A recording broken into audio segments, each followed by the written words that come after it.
Oh my god, I still have my settings up. Hello. Hello. Hello to watching. Hello, look the goose hog. Hello, bum. Hello, Jojo. Hey, chill watching. How you guys doing?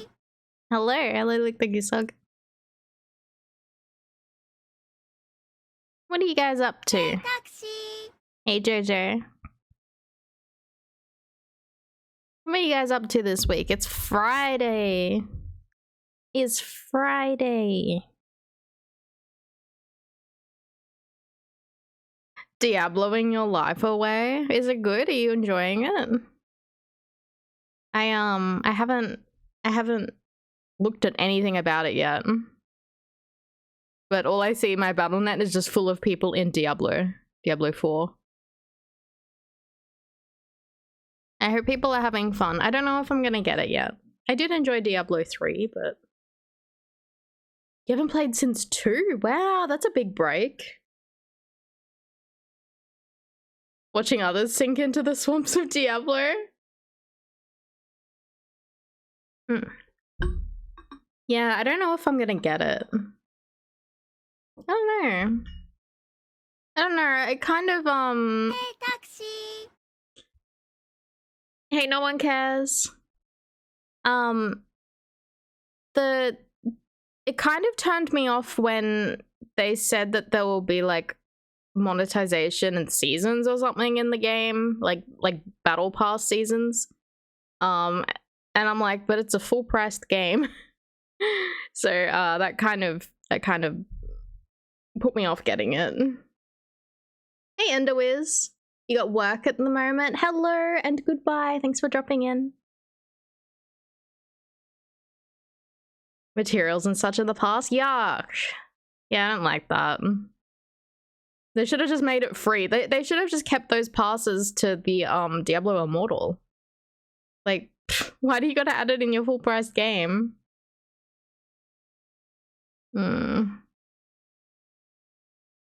Yeah, kind of rubs me the wrong way, I guess. Oh well. Oh well, might just not be for me. But I'm glad people are having fun. Immortal made them too much money. I thought no one had phones. Predators, yeah. Oh well. Yeah, I hope everyone's week was good. Happy Friday. Did some chores today. Had to go to the shops and pick up some mail and stuff. All that stuff. You know how it is. I'll probably play some Ace Attorney in a bit, but I thought I might just have a little chat first because I like chatting, and when I start reading Ace Attorney, I feel like I don't get enough time to chat again. Nice rules I got. My rules that just say don't be shit. Up to $25 US for a cosmetic outfit. Ugh. I guess.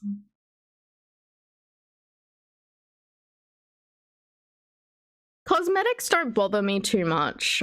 Like one-off purchases, they don't bother me too much, but if it's just kind of just like it's just constant FOMO after FOMO on those things, and it's just like, oh, I need to get it, otherwise I won't have these things. Like, and it's just like, okay.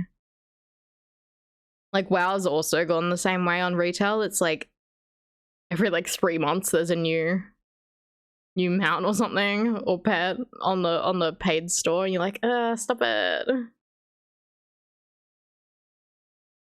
Suppose you haven't seen Valorant prices though. They're actually fucked. Valorant's a free game though. That's the thing.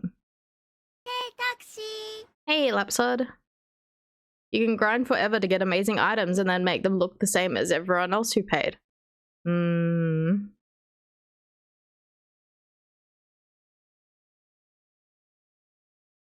Yeah. I liked when things were like, you'd have to get lucky drops and stuff. 140 AUD for a skin pack is nuts for me. Yeah. That's true. That is insane, but I don't really care what free games do.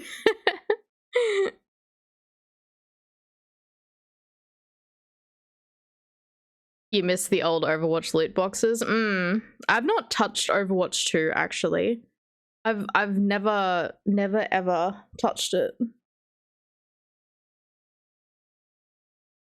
Name 3 countries that have stars on their flags. Australia, New Zealand, America. Well, United States of America.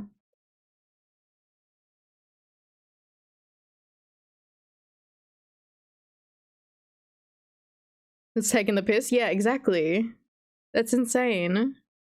Tell them they're dreaming. Tell him he's dreaming. Classic. Classic. I never hear people bring up the castle anymore. Hey, Fuzzy Apple, how are you? Classic bad take on microtransactions was Fallout 76 with their canvas bag apology of in-game currency, which wasn't enough to buy the digital canvas bag in-game. What? Was that canvas bag that wasn't made of canvas? It was made of plastic? In the end, they couldn't even promise that. How's the Serenity? We're going to Bonnie Doon. Hey Danny, how are you? I have not watched The Castle in so long. Fallout 4 put you off enough to not trust 76 from the start. Yeah, I didn't fall into 76 either.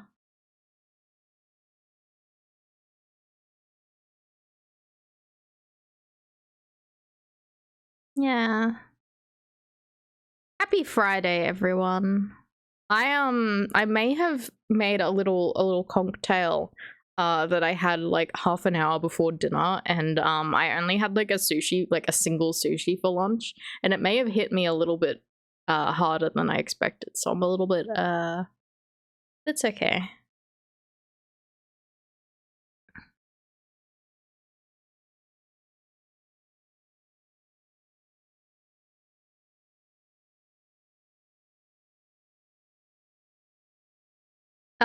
You had some sushi on the side of your cocktail. It's like the little you know how like they had the little prawn? Is that a thing? Like in hang on.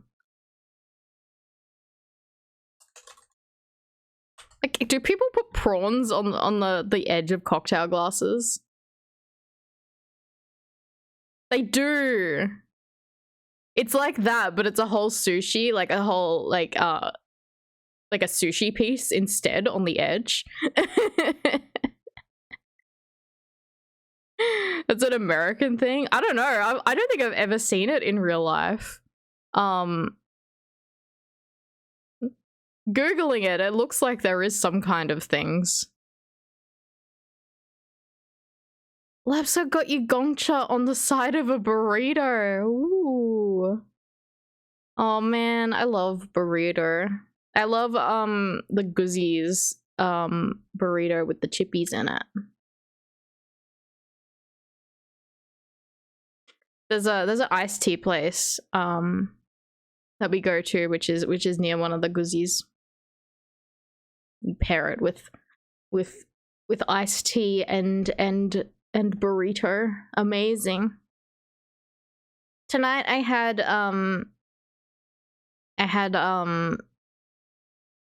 baked potato and some veggies and one of those veggie delights, not burgers, with some cheese on it. QQ passion fruit. I think that's the one my sister gets. I've never gotten it though.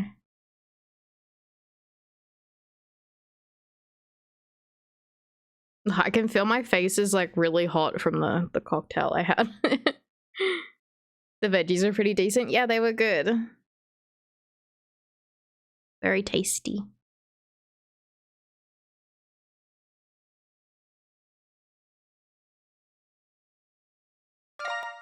Oh my god, I'm too far away.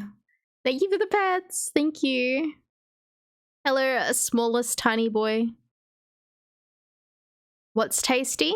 The veggies on the side of my meal tonight. They're very good. Hey, taxi! Trying to put more effort while simultaneously being as lazy as possible when it comes to cooking. That's how you do it. Veggies good. Hey Bonnie, how are you? And Jazzadog, hello.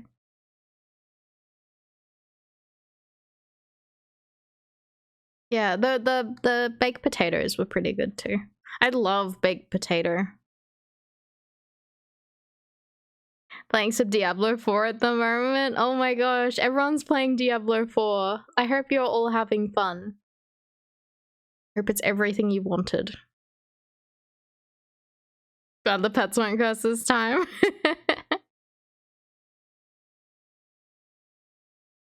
Moved back to the West Coast yesterday after a very hectic week. Whoa. Whoa, West Coast. That's fun. I've only ever been on the East Coast of Australia. Like, even when I've like gone holidaying in other places in Australia, it's always down the East Coast.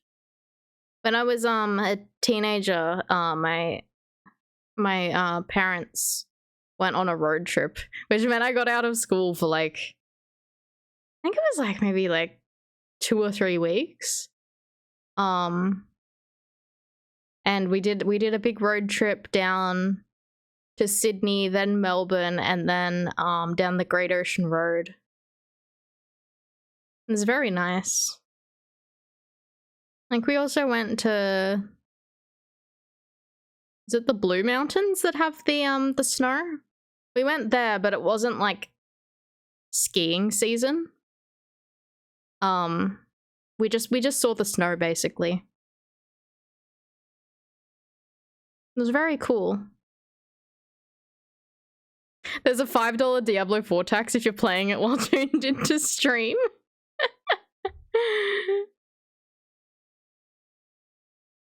You take the time to ride the Garn? Where is the Garn?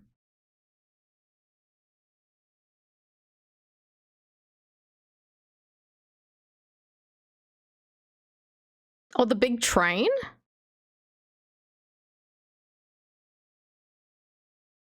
The big long train ride? Darwin to Adelaide via Alice Springs. Ah.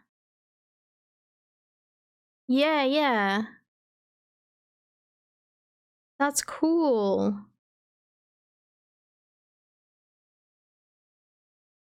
I feel like I wouldn't have appreciated a trip like that at that age though.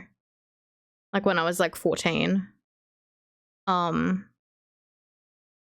I was excited to see snow for the first time and stuff though, so that was a good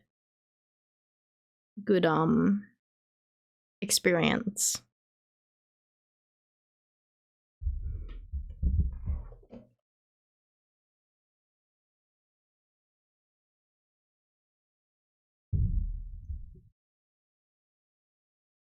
I'd like to go on one of the big train rides.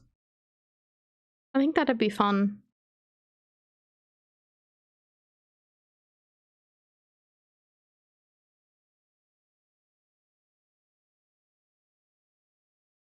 I think my sister's planning on doing one of the big train rides. I can't remember which one it is though. Not the Garn. It's just like a, like, you know, going from like Brisbane to Melbourne or something. You want to try riding the train from Vancouver to Toronto? I'll have to have a look where they are. Don't know what parts of how far away they are. Toronto.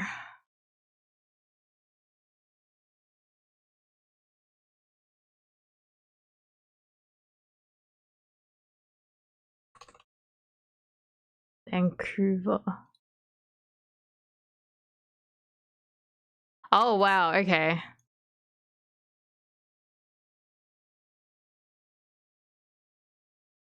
Yeah, Toronto's east side US. That would be a big ride.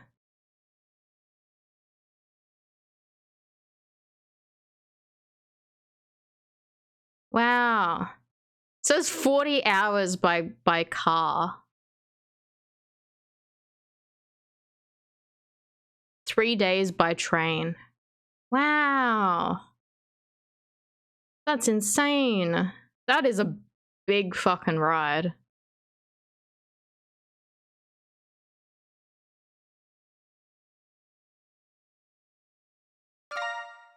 Thank you for the pets. Thank you. I gotta work out that pet so I can trigger it on my model or something. I know that's a thing you can do. I wanna work that out. Just been busy with WoW things. I've never been to the US or Canada, like any North America or anything. Or actually any America. Not even South America. You never realized how big Canada is? Yeah, but I don't think it's very populated outside of like the stuff closer to the US border. I think it gets a bit less inhabitable the higher you get up because it gets snowy and cold.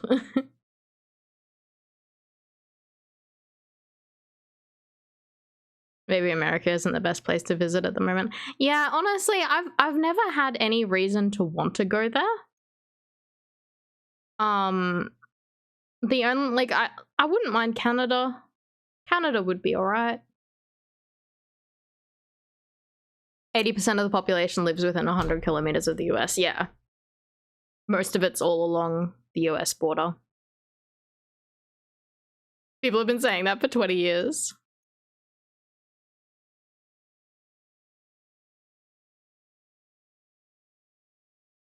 I don't know where I'd want to go, like outside of going to Japan again.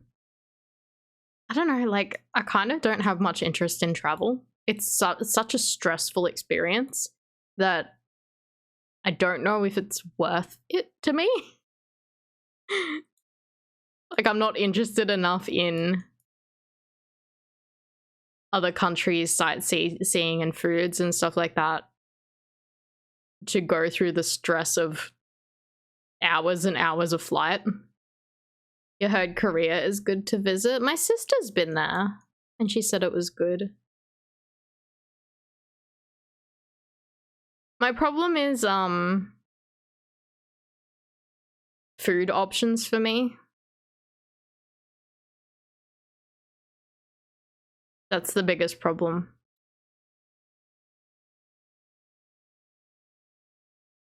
Especially in countries where English isn't their native language.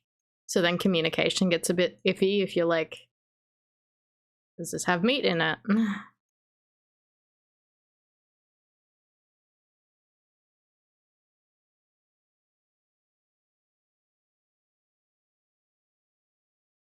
You try more things these days than you did last time you were able to go overseas. That's true.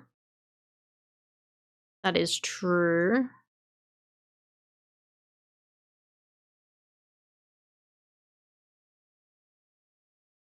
I did a quiz the other day.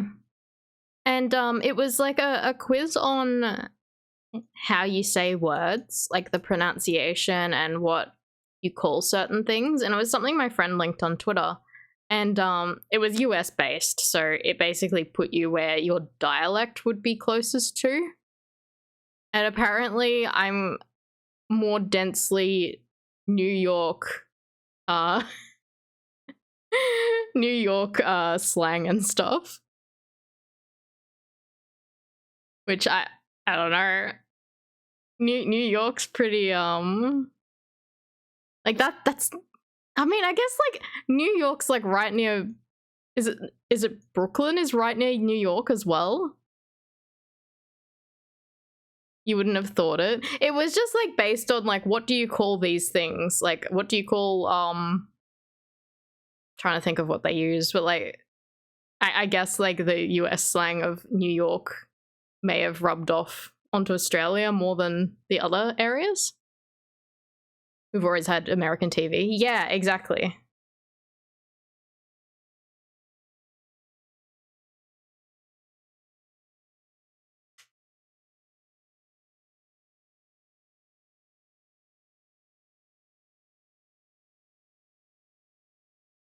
I'll see if I can find my results.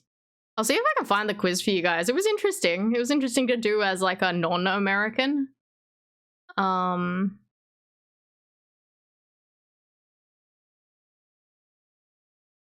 a look, see.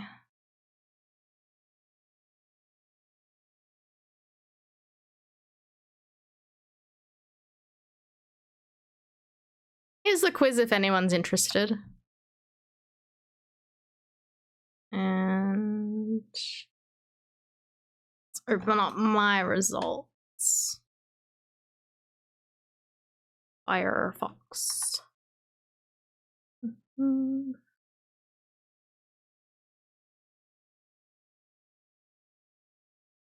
I not have like a Firefox capture on here? Oops.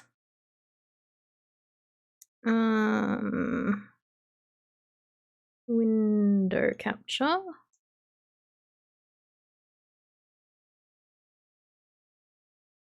Whoa, there it is.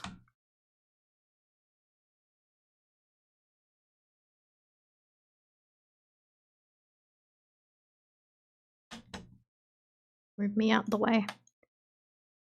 So this is my map that I got.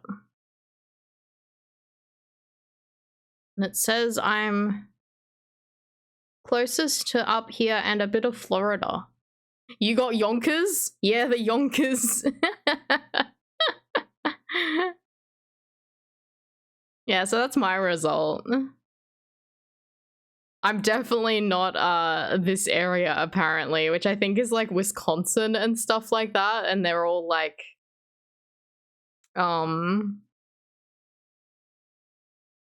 I don't know, they have a very specific kind of like dialect. Wonder if they're closest to Australians. Yeah, I don't know. I just wonder if like maybe the media we get was mostly influenced by New York side and stuff. Fox getting married to the moon.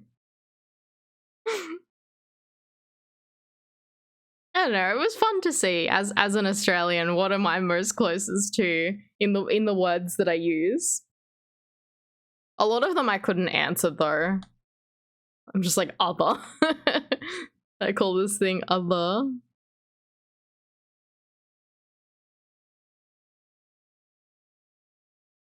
It does make me think of like the dialect thing, like the word choices we use across Australia as well. Like, because I grew up in northern New South Wales and southeast Queensland, and they're not very far apart from each other, but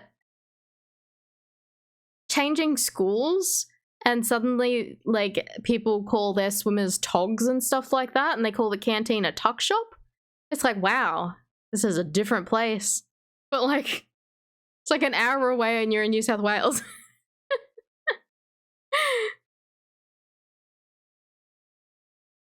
I always hated the term tuck shop and togs for swimmers.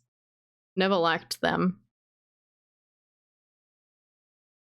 Tuck shop makes sense though. Like, it's a tucker shop.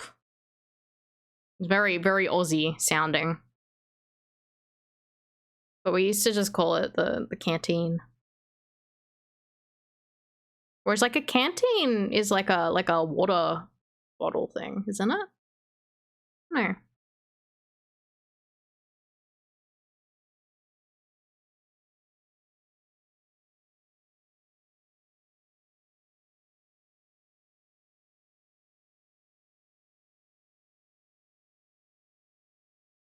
There's probably a lot of things that Aussies say that Americans probably just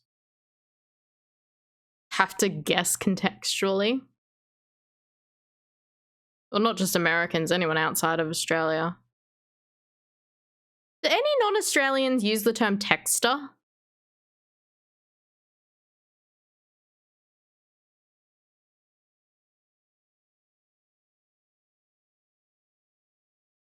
I'm gonna guess no. I'm gonna guess they probably never heard of it.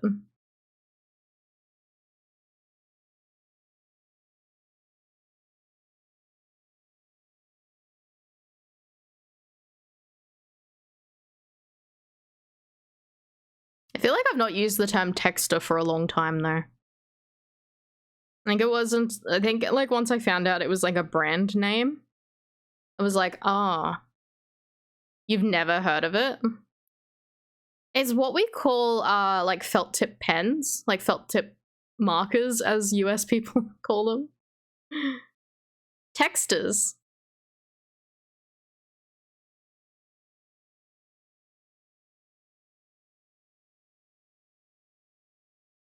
You're talking to your mum about Willem de Friend?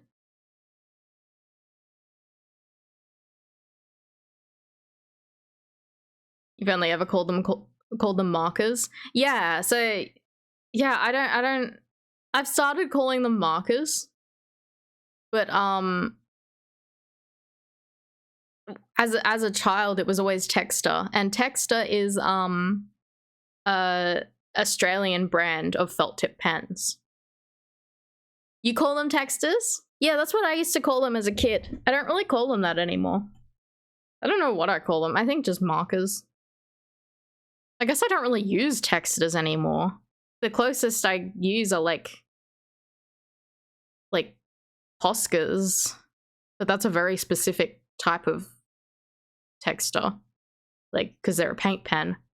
And then Sharpies, which is also a very specific one because they're permanent markers. So it's like, I usually just call them, if they're very specific, not just general, just texters.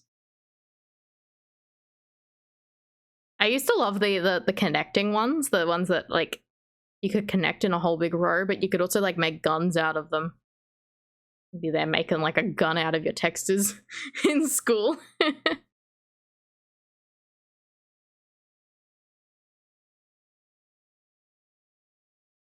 The funny thing is those connecting ones aren't even Texter brand. Like,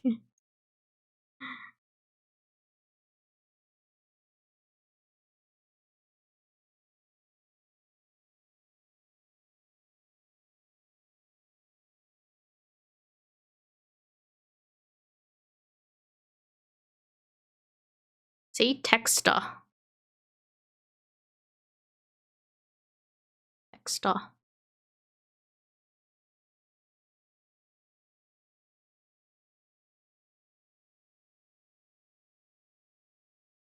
I can't see the map, sorry bum. You might need to take a screenshot.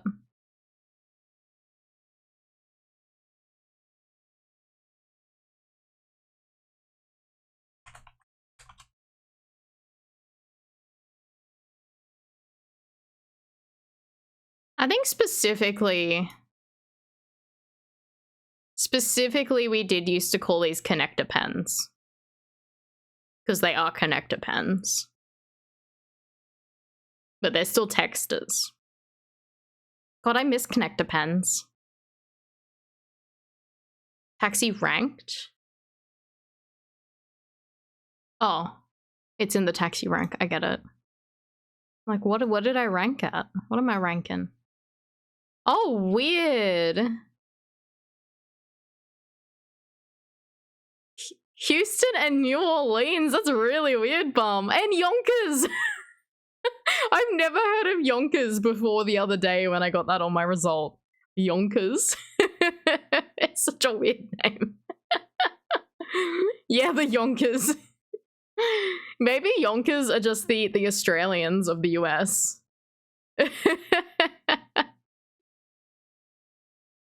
Yonkers is famous for World War Z? World War Z? Donation goal to move to Yonkers? Yonkers is where the US fought the zombies? I've seen World War Z, but I don't remember Yonkers.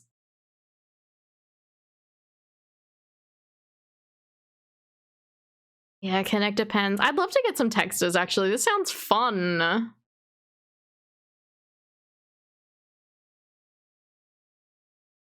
have a look at Officeworks. There we go. 10 pack.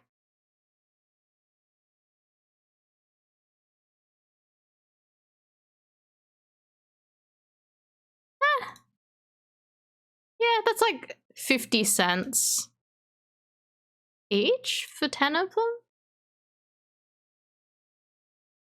Coloring markers. 18 pack for $6.29. Oh, that's a good deal. Wow, textures aren't even that expensive. I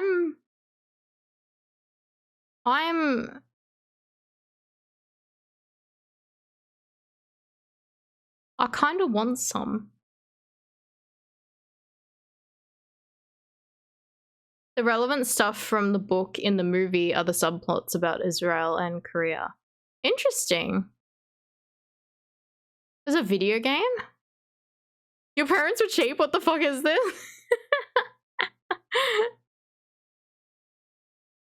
Wow. I think I had one of these, like, in the spiral of a bunch of them. I think I remember getting that. And then your favorite color would run out and you're like, oh.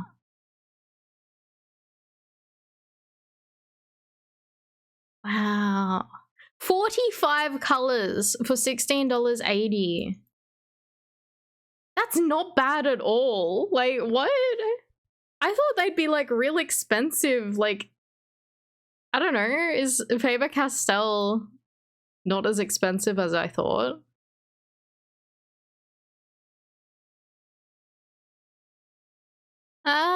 Pencils are getting up there instead. I guess pencils last a lot longer than the textures though. These were the best erasers as well. That's another thing is I call these erasers now rather than rubbers.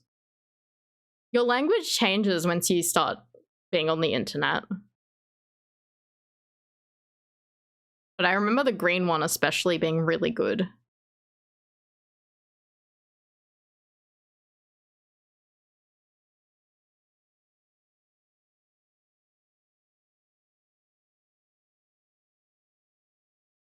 Wax crayons. Wow, it's a huge pack for like if you buy it for your class. Did you know this shit comes out of like the teacher's own money if they're buying shit for the class? When I found that out, I was disgusted.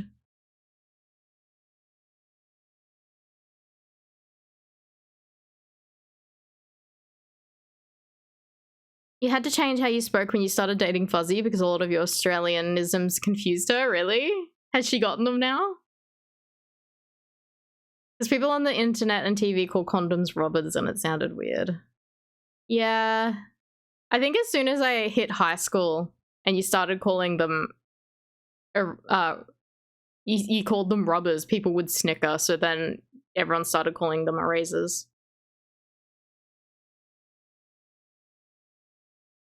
She's better, but now you still say things that she doesn't know. It's always fun to learn new words, though. Tootsies? Like your toes? Do I need to ban Tootsies from the chat?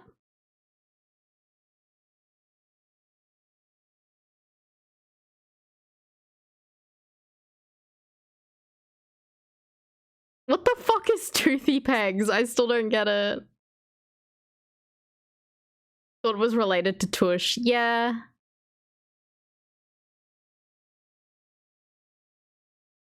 Wow, pastel and neon.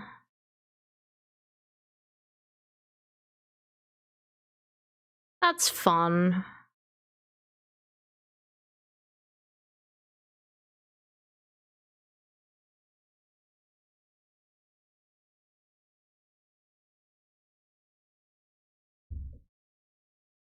Sexy hates it. It just sounds weird. It's like they've been hammered into your skull like a peg, like a not like a clothespin. Clothes peg. Like, you know, like a tent peg. It's like they've been hammered into your mouth. I don't like it. Speaking of teeth. You like my teeths?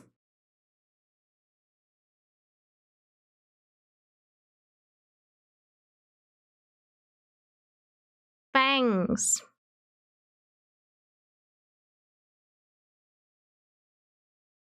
Yeah, it's an upside down cat.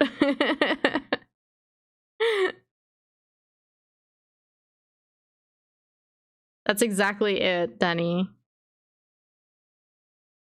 Little did you know. Hey, Doc Thunderbolt. You didn't know this would become a unsettling vocab stream? Yeah, I don't really like toothy pegs. Makes them sound like they're gonna like come out. That you can pull them out. I don't like it.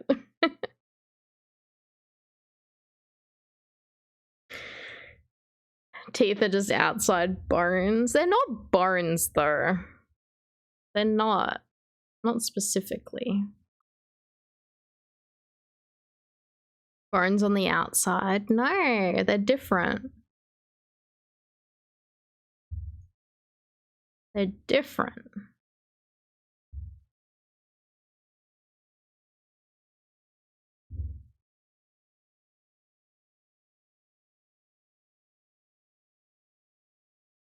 I'm trying to think about what I've seen recently.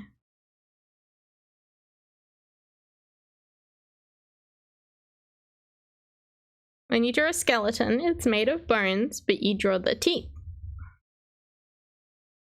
Because I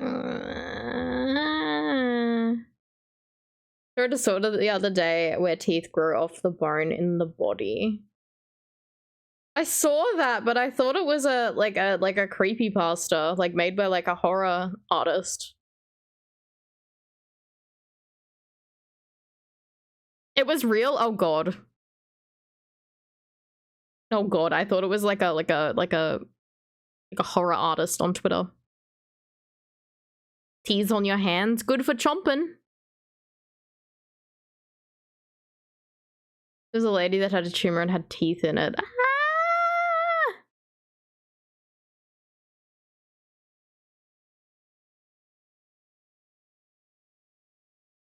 The tumor bit them.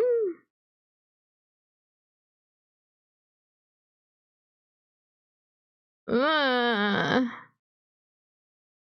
not a fan of that.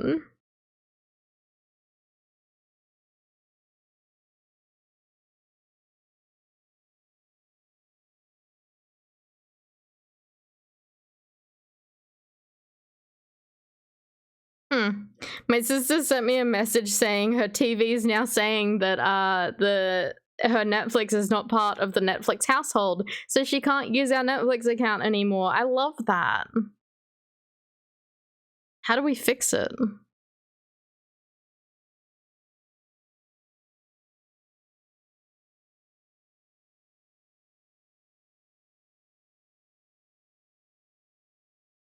Yeah, because I don't want people sharing accounts now.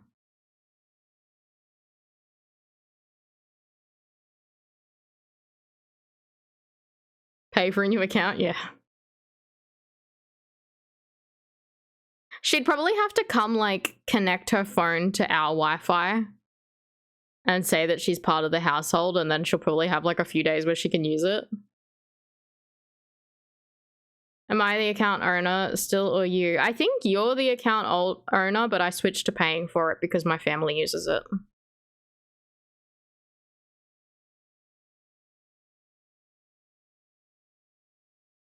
They have to log into the main Wi-Fi every, like, 40 days or so. Okay. Yeah, I think she'll have to come over and connect to our Wi-Fi.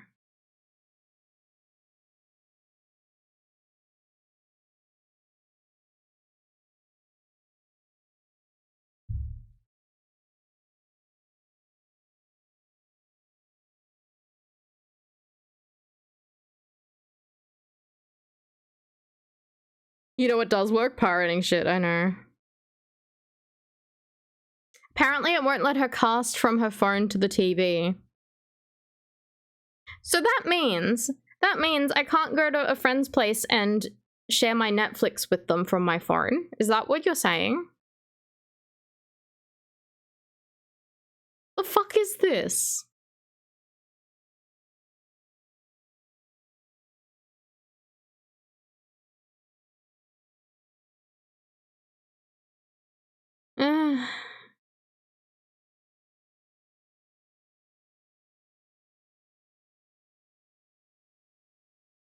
That sucks.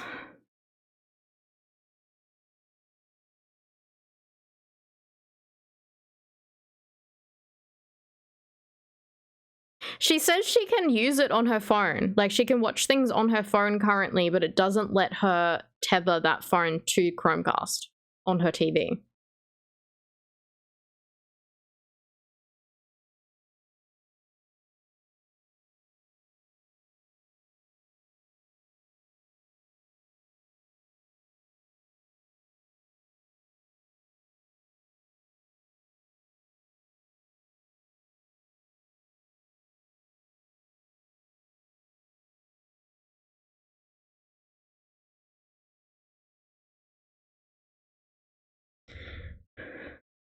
That's dumb. What about if you take Chromecast to hotels? Yeah, I know.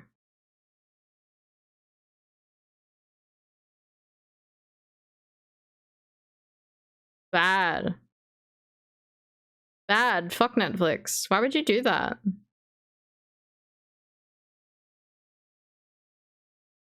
Oh well.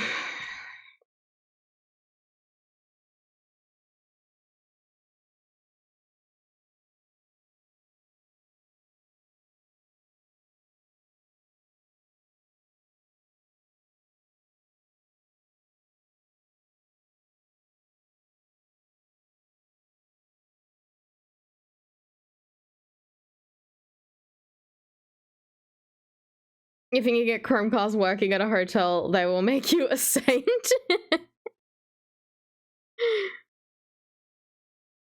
Yeah, I don't know. I guess as long as the hotel Wi-Fi is good.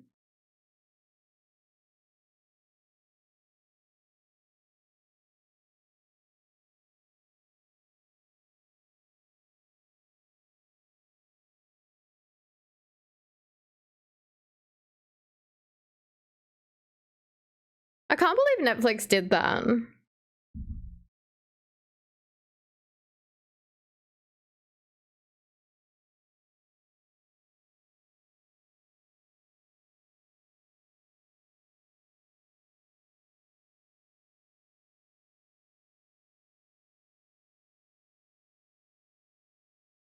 You're staying in a 4-star hotel and the internet was okay?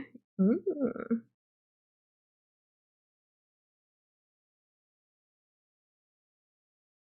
I wish Chromecast let you, like, I wish it didn't require the internet. Like Wi-Fi, I mean. Like, you should be able to enter it through your, like, your mobile data. But you're required to have a Wi-Fi connection instead.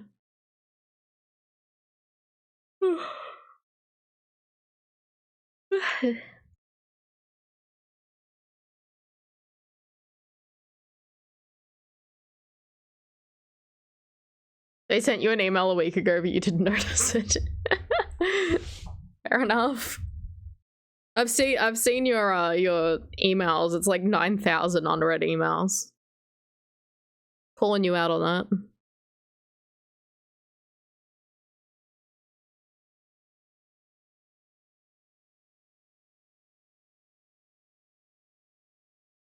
Wendy was into some spicy stuff? Oh no.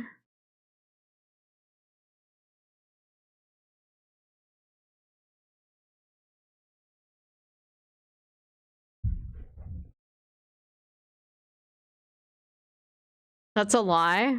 What is it, more like 12,000?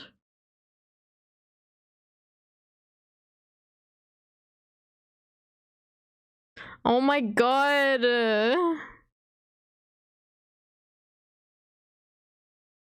You know how I mentioned that person who kept trying to contact me on various websites saying that they wanna do a stream. They wanted me to like stream this stupid fucking game that turned out to be like a crypto scam.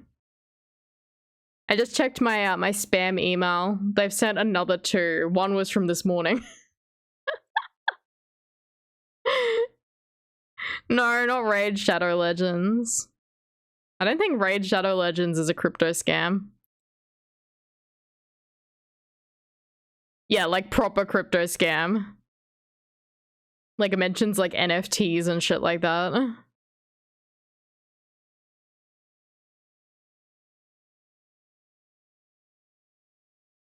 But yeah, the like I flagged the email as like spam and shit, but yeah, they've sent another 2 to my spam inbox.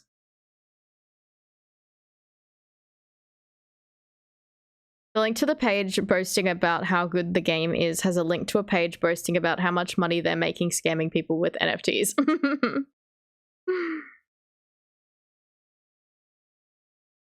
So basically they sent me a DM on Twitter. They sent me a DM on Twitch, and they've now sent me 3 emails. I don't think Cooking Mama ended up being a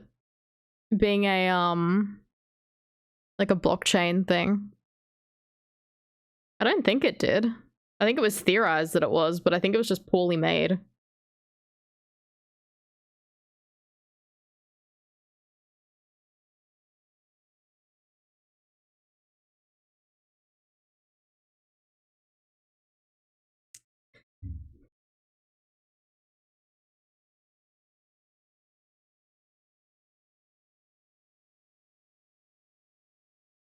Yeah, I tell you what it is, but I don't want to give them any recognition besides they keep sending me emails.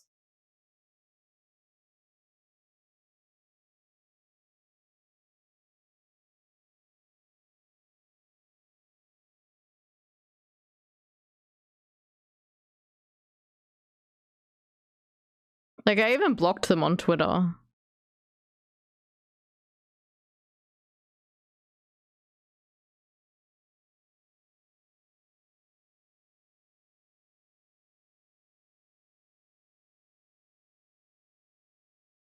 You don't think it had mining malware built into it, but the story's a lot more fun this way? Yeah, it was funny. It was funny seeing it unravel, like the theories behind it.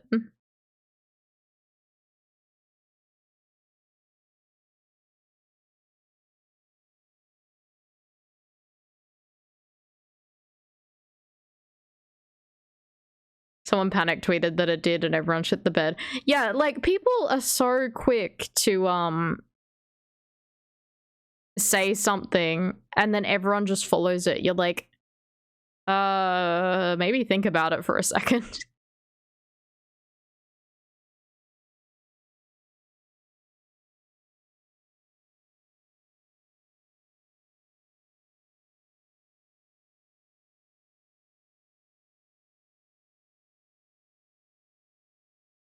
Yeah, people on Twitter. Twitter implodes on itself immediately. I'm glad that Twitter has added that like correction thing that shows like, you know, like, oh, the community thinks it requires more information, or says,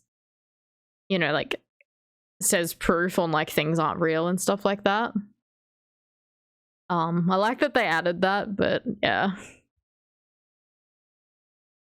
it needed it. It happens with Twitch stuff a lot. Yes! Yeah, it does. Like, someone will say one thing about Twitch and then everyone believes it.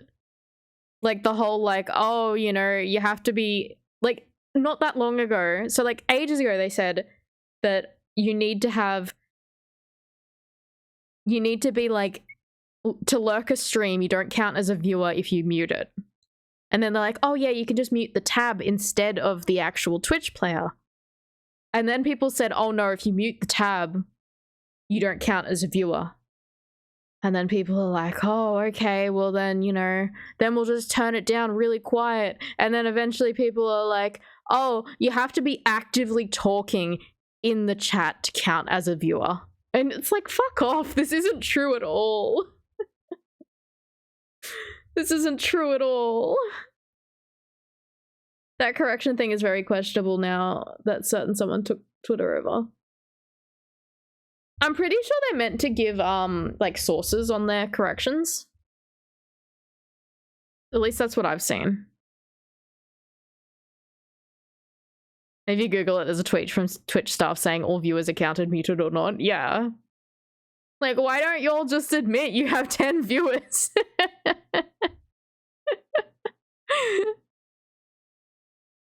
Like, there's nothing wrong with that. Why are you making excuses thinking that it's because people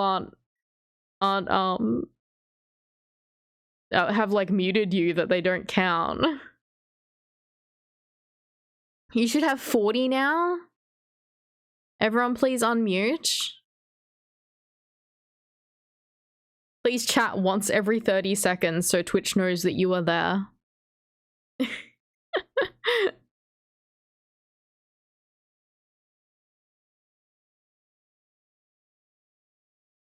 Insane. Absolutely insane. Yeah, it's so quick for people to fearmonger. Nada, zip, zilch, the big goose egg. The big goose egg.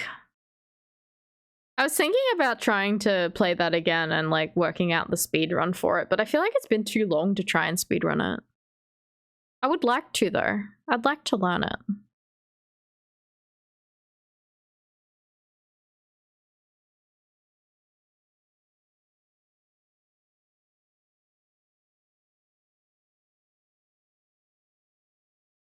#1 Australian Buffy the Vampire Slayer speedrunner. Exactly. Speaking of, need to double check my Tetris DS speedruns. Make sure no Australians have overtaken me. Oh, I'm still there. I'm still there. Best Australian Tetris DS speedrun. Except I've been knocked down the list a few things. I think I was like a couple places up a bit further. But now I'm 19 in the overall rank. Oh well, that's fine.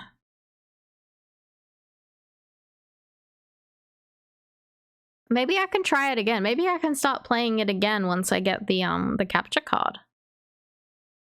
That should be due here like in a week.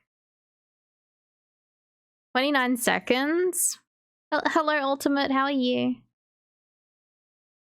Counterpoint, everyone mutes and then they have to lip read the VTuber and respond. Could make for a very interesting stream. I don't think you could lip read me. I don't think it's accurate enough. I don't have the fancy iPhone tracking on this. Didn't say it'd work.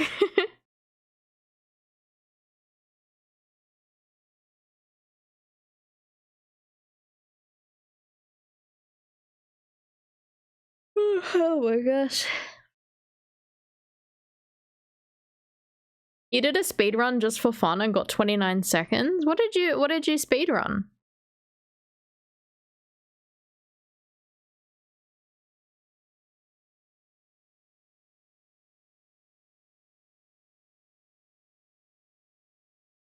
Oh, sorry, it's really annoying. The cat food we've been getting our cats for like a year or so has suddenly gone out of stock everywhere. Everywhere's out of stock. I don't know when it's coming back, so now I've had to get them a different cat food, and I hope they're gonna be okay with that. Candy Crush level 1. Is there speedruns for Candy Crush? I didn't even think. I guess you could speedrun levels on that. I don't think I've ever actually played Candy Crush, but I think it's like a Bejeweled, isn't it?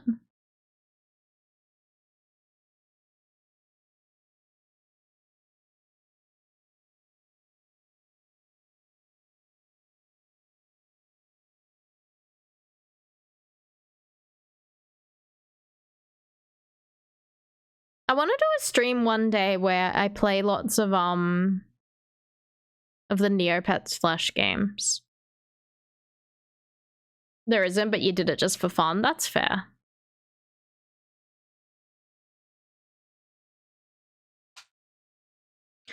Your mum's playing it right now? Wow, I didn't know Candy Crush was still popular.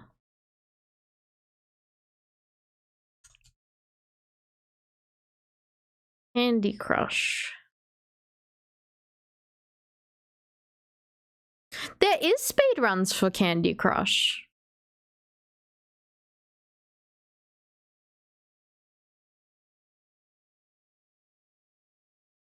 So, I don't know, it must be broken up into episodes, but episode 1 with no boosters, the fastest time is 3 minutes, 17 seconds, 400 milliseconds. On Android. Ah.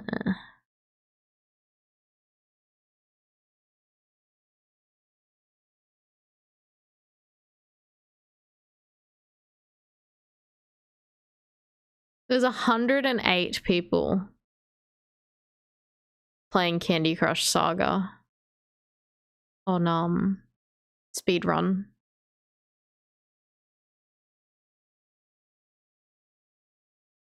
I wish I was better at games.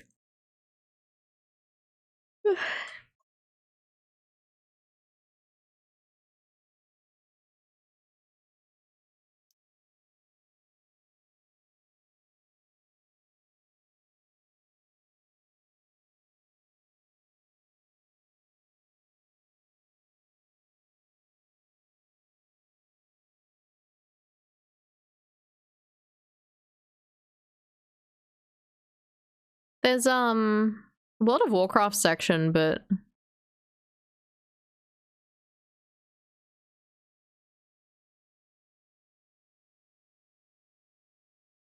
all raids.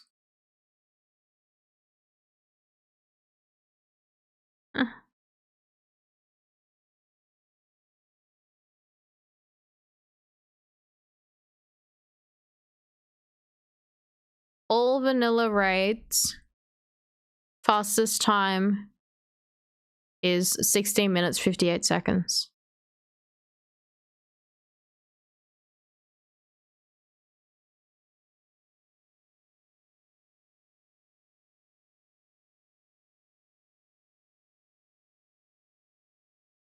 She's level 4,645. How long has she been playing?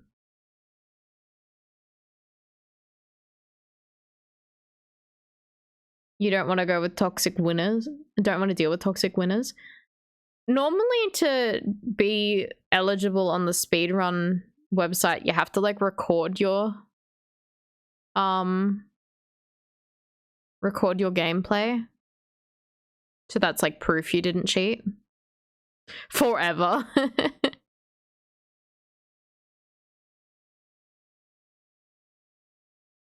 I was thinking, I don't know if this sounds like a good idea or not, but I was thinking of doing a stream where I just do every single WoW raid that I can. So I don't know about the later ones if I can solo them, but I'm gonna solo as many as I can, every single one of them.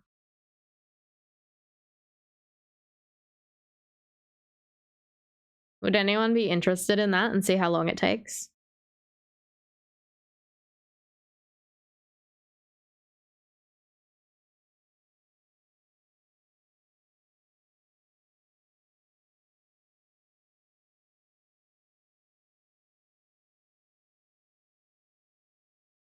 I don't think the speedrunning community is very toxic. That would be interesting.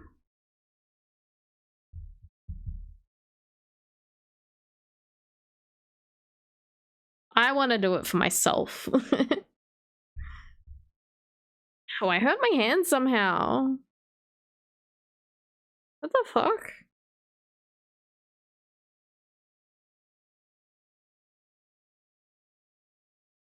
Ooh. Oh, that's painful. What did I do to it? Why does it hurt when I touch?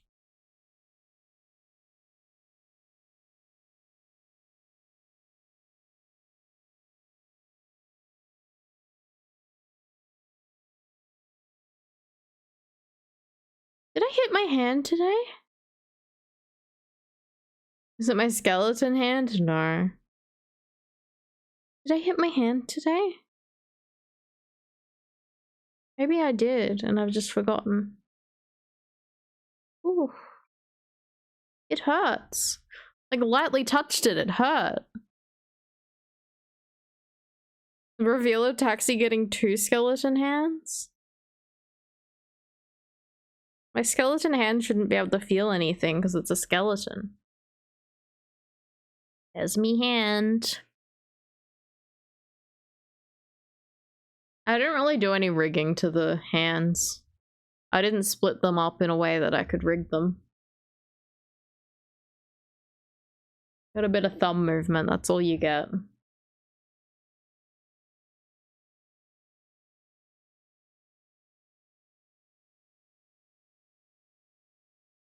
Wonder who the speedrun world heavyweight champion is? Dunno. If you have a look at speedrun.com, you can have a look at any game that has categories.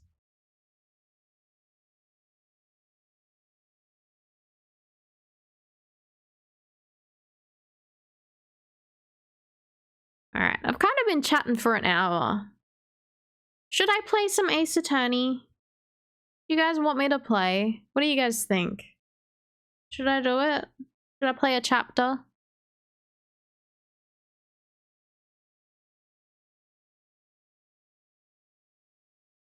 I'm happy to do a chapter.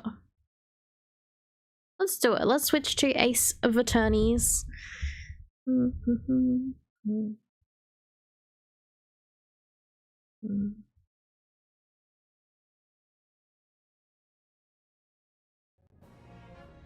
Oh.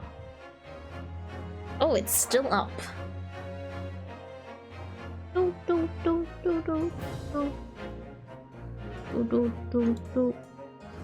Get rid of the stinky.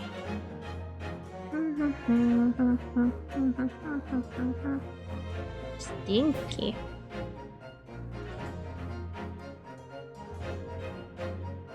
How am I feeling right now? I'm doing alright. Always tired. Oh, hang on a sec. Hang on.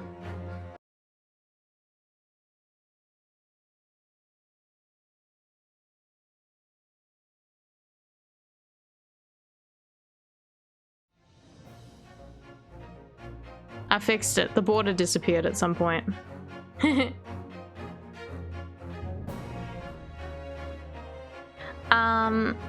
This is clearly a work of voodoo practitioner. Maybe make a note not to make enemies with people who know voodoo with your non-affected hand. Me in the other room with a doll and a pin. Baron Bumblove. Oh no. Alright, you guys ready for Ace Attorney? I should change the category actually.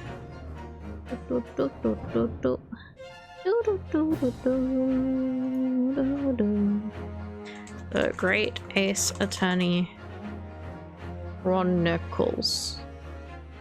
No back seating.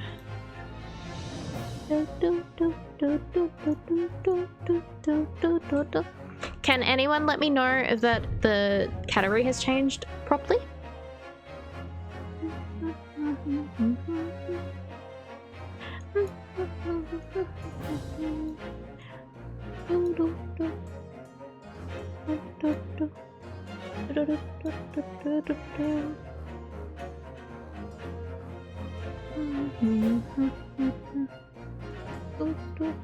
I don't know, should I take up more room like this? It's kind of a blank spot at the top, but I'm just like, I don't know what to do. You still have just chatting? I'm gonna play the game like this. You can watch it like that, right?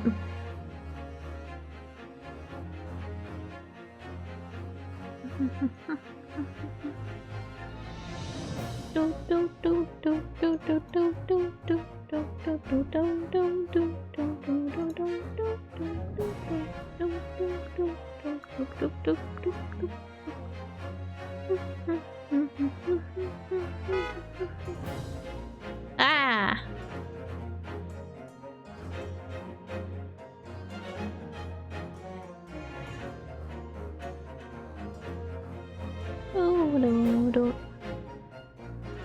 Alright, let me check it.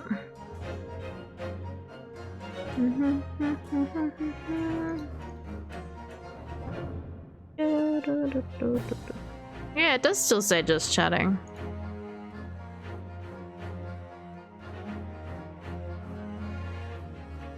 There we go. It's fixed. I did it. Alrighty. Where's my game? We're gonna continue. I can't remember what we're up to. I think we're on the second case. Still.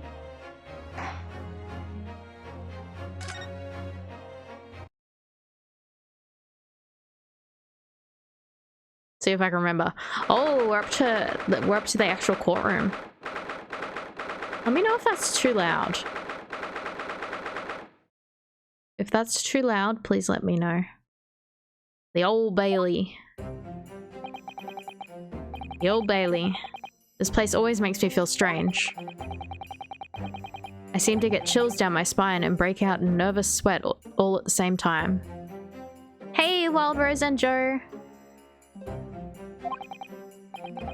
Well, I didn't think I'd be back here so soon.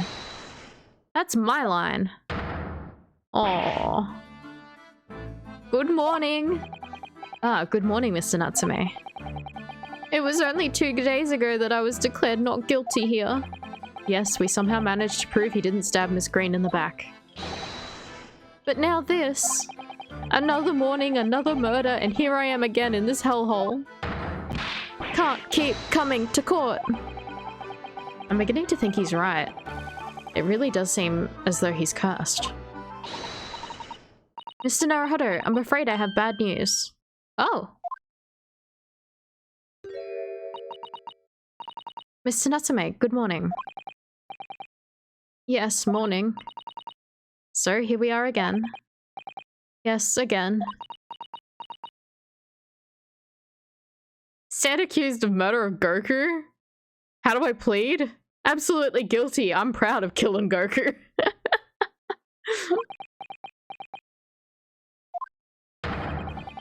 Judicial Assistant Miss Mikotoba Esquires, what's the bad news? Oh dear, you heard, didn't you? If you come in shouting at the top of your voice, people can't help hearing what you say. Oh, I'm sorry. You've done nothing wrong, Miss Susato. Miss Susato, what is it? Can you confirm if the audio is fine? Well, it seems that the prosecution in today's trial will be led by Lord Barak von Zeeks. Van Zeeks? Oh no. Oh no, no. Oh, Van Zeeks. The so-called Reaper of the Bailey, the most legendary prosecutor in the land. Seems alright? Okay. I just wasn't sure if it was too loud. In the trial 2 days ago, he pursued Soseki-san and I relentlessly. Of course, by the skin of our teeth, we managed to pull through. But still. Perhaps Mr. Natsume's acquittal in the last trial wasn't the end of the matter after all. Yes, I know what you're thinking, the legend of the Reaper that says nothing can save a person in the dock when Lord Van Zeeks is the prosecutor. Oh no. That even if the person is found not guilty, the accused will meet a mysterious end one way or another. We've experienced it firsthand. Yeah, we did. Hubba hubba, yes, Danny. Oh, I didn't read that. That's alright. Someone burned to death. Do I have to put up with those ice-cold eyes boring into my the soul again? Look, he survived. He survived the prosecutor, but I guess it's only been 2 days. Cursed by evil spirits and now the Reaper. Pair of petrifying perils, potentially. Potentially. Well, if it's potentially... At least you appear to have hope, Mr. Natsume. Locum student, Mr. Naruhodo Esquire. Ah, yes? I'm innocent. You have to believe me. You more than anyone now. Don't worry. I'll be your steadfast ally every step of the way in this battle, I promise. And this promises to be a hard battle, I fear. Let's go! Well, the trial is scheduled to begin shortly. We should move into the courtroom. Let's go. Oh yes, I forgot to say. I'm afraid he won't be able to make it, Mr. Sholmes, I mean. That's probably for the best. Oh. If he were here, I might be tempted to rely on his help. And that could be seen as a weakness. If Lord Van Zieks were to notice, he'd prey on it mercilessly. At least that's my gut feeling. Mr. Naruhodo. You're right. Yes, you're so right. Oh, well said, locum student, Mr. Naruhodo Esquire, well said. I swear on this sword on my side and spirit of Kazuma that it harbors. I'll show him what a Japanese lawyer can do. I'll set you free with honor. Oh yes.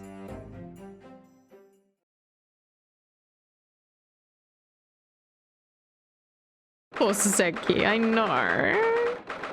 I feel so bad for him.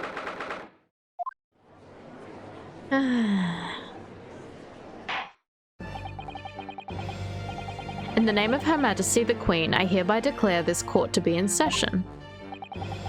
I now call upon the counsels for the prosecution and defense to declare their willingness to proceed.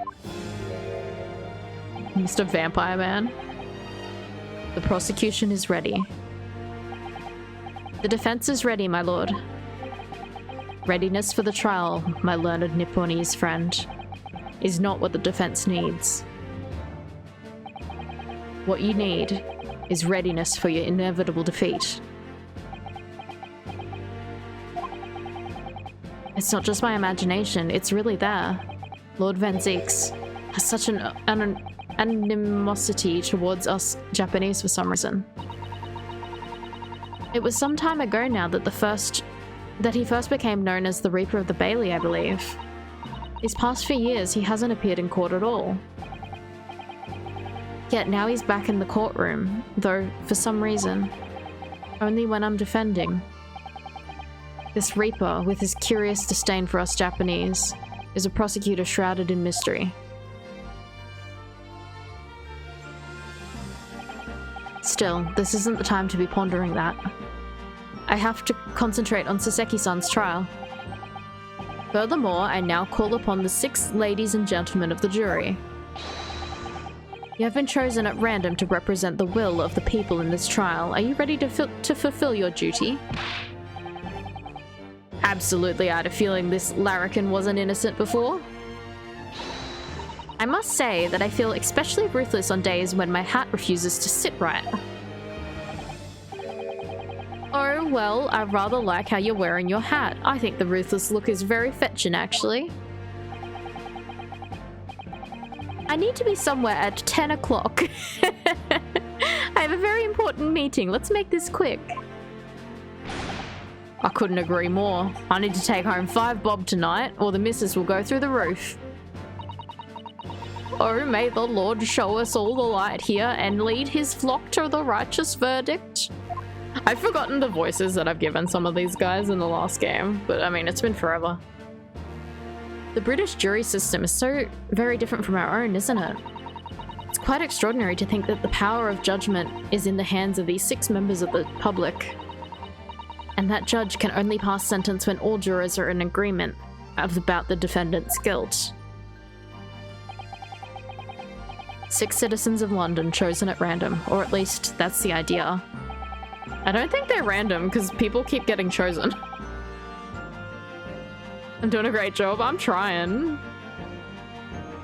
The prosecution would like to draw attention to the fact that the accused was on trial here but 2 days ago. Accordingly, where possible, The same jurors have been asked to return for duty today. Oh, okay, that's why it's random. That's why it's not random. Very well, let us commence the trial. Lord Van Zeeks, your opening statement, please. Ladies and gentlemen of the jury, it is not the intent of the prosecution to cast doubt over your past decision. However, the innocent verdict afforded to this eccentric Nipponese before has had dire consequences. Did the accused repent for his wrongdoing in that affair? Far from it. Instead, he uses his freedom to perpetuate a most blood-curdling crime, namely that of the attempted murder of his neighbouring lodger, an innocent Englishman. To explain the circumstances of this crime, the prosecution calls its first witness to the stand.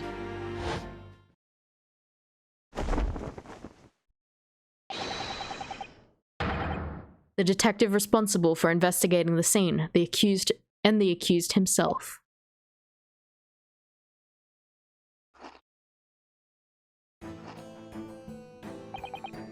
Witnesses, your names and occupations, please. Yes, sir. Tobias Gregson, Detective Inspector at the Scotland Yard's Homicide Division. Soseki Natsume from the Empire of Japan. My government offered me to come here as a student to study your language and culture. Mr. Natsume? Yes, my lord, sir. I'm quite sure I'm not mistaken that you swore an oath never to set foot in my courtroom again. I remember it as if it were yesterday. The day before, in fact, my lord, but close enough. Believe me, this is the last place I want to be. Inspector, let's hear from you first. Explain the case for the court. Words are definitely hard. Right, you are, sir.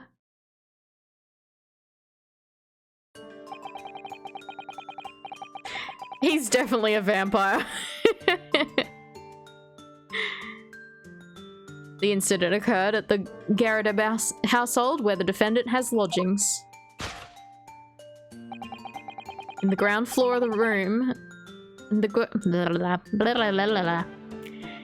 ground floor room of the victim, Mr. William Shakespeare. The defendant has already admitted to visiting the victim on the night in question. Mr. Shakespeare collapsed in his room as a result of poisoning by strychnine?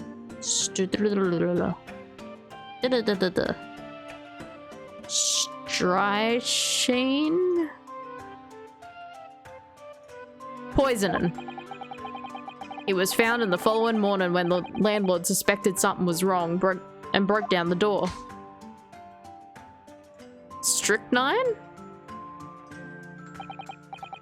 I don't know. I've never seen that word in my life.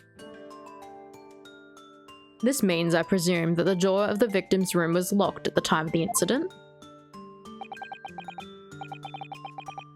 Correct, my lord. It was locked from the inside, making entry or exit to the room impossible.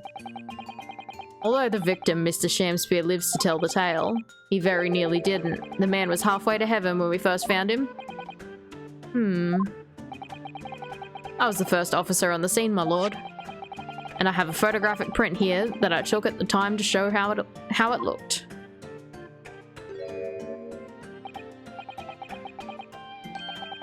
Yeah, yes, a chilling scene indeed. The man looks very much deceased. That's right, everyone present believed that's exactly what he was. Very well, I shall accept this photographic print as evidence for the court. Yee. Now then, Mr. Natsume. Yes? Yes? As the defendant, do you have anything to say in this juncture?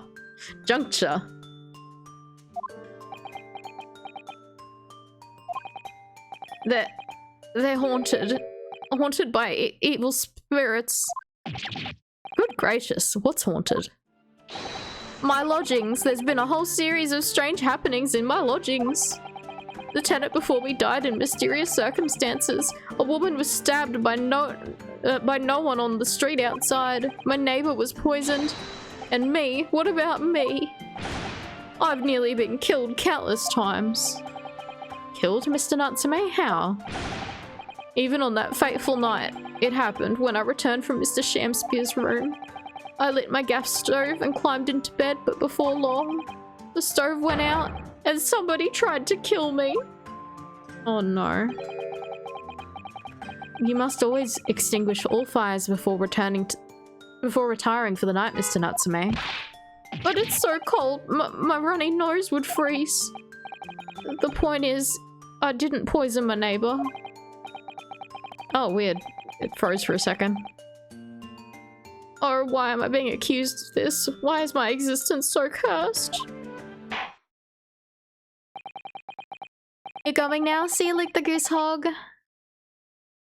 Judge Santa, this game has everything.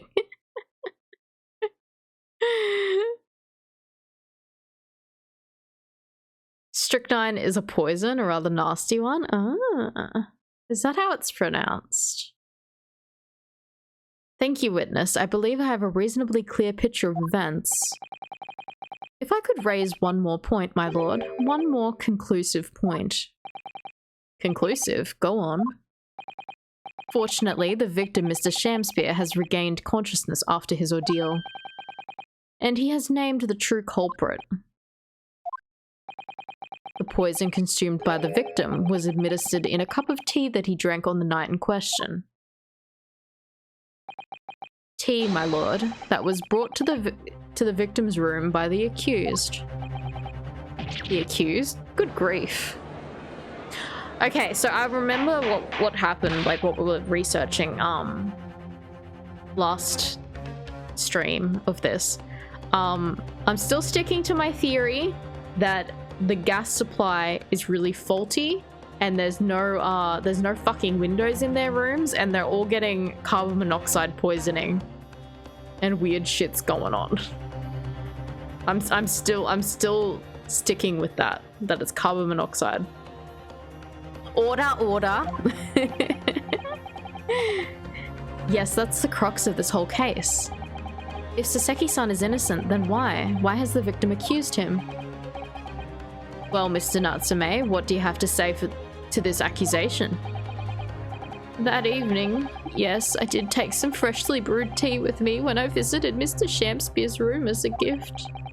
The public water pump outside always freezes at night, so I bought bottled water specifically to make it. He bought a bottle of water. And this is the result. I never will I touch tea again. Never. The public pump was frozen, you say? And that's not information we've heard before. That will do, thank you. Now, according to our laws, the defense must have the opportunity to cross-examine witnesses at least once. Therefore, I call upon these witnesses now for a formal testimony. I presume the prosecution has no objection? None whatsoever, my lord. Good. Then you will give your account of events on the night in question to the court now. Yeah. Yes, my lord.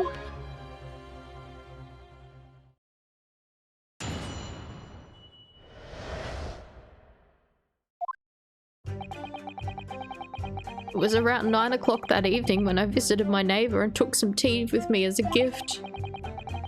We had a heated literary debate over a nice hot drink, after which I went back to my room at around 11. My tea was completely harmless. He couldn't have locked the door behind me otherwise, could he? Strychnine.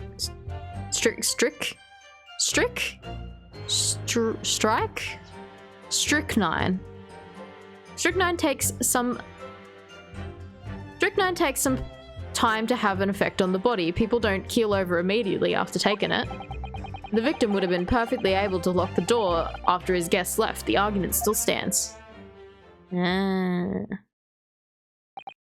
Yes, I see. It all seems relatively straightforward. Excuse me, but that testimony does raise a rather crucial point, I think. Mr. Natsume claimed his tea to have been harmless, presumably though. The teacups have been examined for traces of the poison, haven't they? Why didn't I think of that? Well, as it happens, no. We haven't been able to. Did I hear you correctly, Inspector? Scotland Yard has failed to examine the suspect substance. How could you have overlooked something so important? Isn't that the first thing you should have done? My learned Nipponese friend is falsely incensed.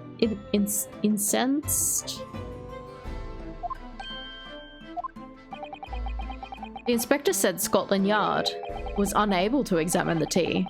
Not that it was overlooked. Unable? Why? It's simple enough. There was none left, not a drop. Someone must have been very thirsty indeed. With current scientific techniques, it's not possible to test for poison under such circumstances.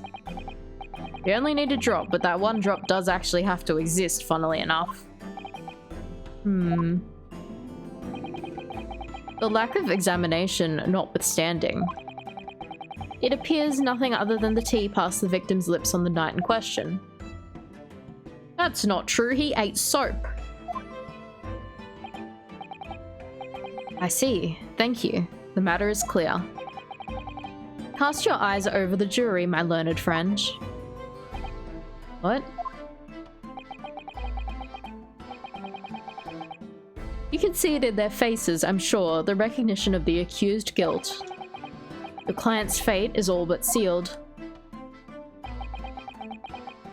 In mere moments from now, you will lose, and your compatriot will be damned for all eternity. He's right, I can feel all 6 of the jurors looking daggers at me. But I can't let them beat me down. I won't. Counsel for the defense, proceed with your cross-examination. Yes, my lord.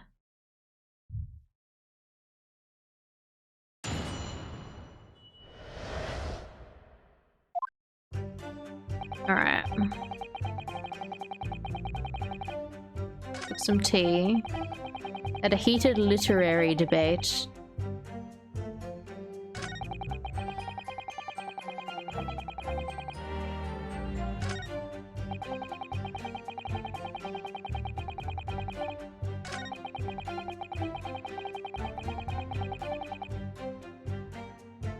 Alright, what have we got in here?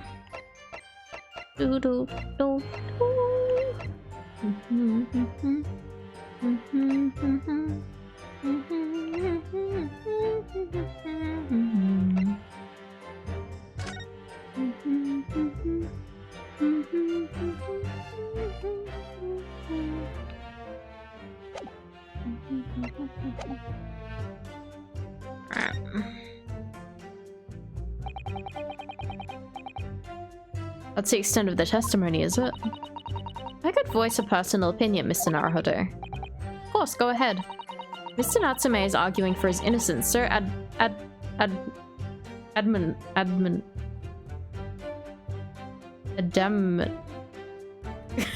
adamantly. Oh my god, it took me a second. Adamantly. And so persistently. You know when you see a word, you're just like, absolutely no idea what that word is. Yet Inspector Gregson just brushes off what he says aside. It's really quite infuriating. I agree. So we need to find an inconsistency in what the inspector is saying. Oh god, why am I so tired? I'm afraid so. As things stand, the jurors are sure to find Mr. Natsume guilty. As I see it, we need to focus on the poison and the tea. Listen carefully to his testimony again. So it's Mr. Gregson, I guess. Hold it! What have you got to say? How long does it take for symptoms to appear then? According to the coroner I was speaking to at the yard, about 30 minutes after the poison's consumed. Then the victim suffers violent convulsions, cramping, and stiffness, and eventually dies from asphyxiation. So there's a 30-minute interval between when the poison ingested and the onset symptoms. Seems to be a lot of different types of poison in the world, that's for sure. Oh dear, death by poisoning again. It's always so awful. 30 minutes is a long time. Certainly long enough for the victim to have locked the door behind the accused after he left. You can't deny that. And it further degrades Saseki-san's alibi. I have the medical report from the doctor who examined the victim here, my lord. Spells it out, really. The accused is the only person who could have done it.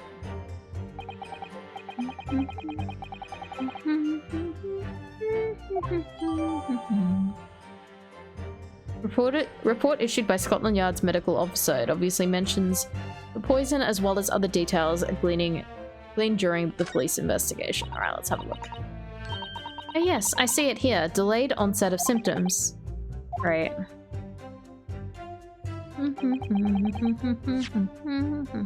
What does this say?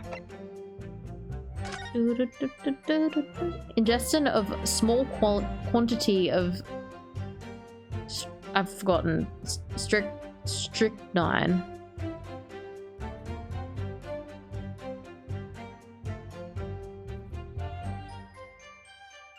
One sore hand and you being in need of a nap. Oh my god, I wish I could blame Bum for how tired I am. That's all on me. High likelihood of the substance having been mixed with the tea the victim was drinking, but no sample could be obtained from testing. The poisoning incident occurred around 1:30 AM on 21st of February. Assessed from the victim's pocket watch that appears to have been broken when the man collapsed after delayed onset symptoms. No container for the poison was found at the scene.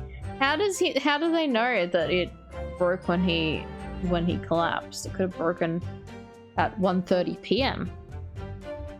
Could have broken earlier on in the afternoon. No container was found at the scene.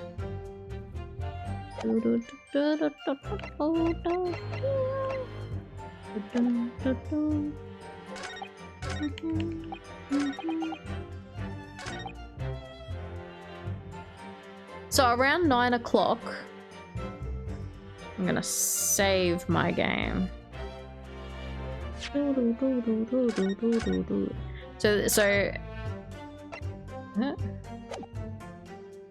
yeah. So Natsume is saying that he went there at 9 o'clock, but it says that at 1:30 he had collapsed, so that's definitely hours later. Objection! How is that not it?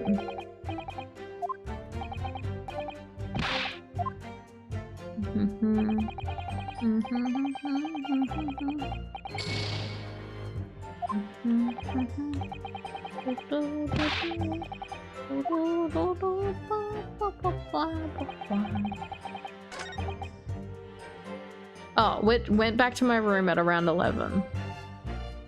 Maybe I present it there. Because that's 2.5 hours later. Objection! There you go. I presented it at the wrong time spot. Mr. Natsume, you say it was 11 PM when you left to return to your room, correct? Yes. And Inspector Gregson, can we rely on the information in the medical report unconditionally? Of course we can. There's no problem with that report, Sunshine. Actually, I think there's a very big problem. Because there's a chronological inconsistency between it and the defendant's testimony. What? What are you on about? According to this report, the victim must have consumed the poison at around 1:30 in the morning. And yet, the defendant, Mr. Natsume, left the victim's room at 11. Yes, that's right. There's more than 2 hours of missing time here.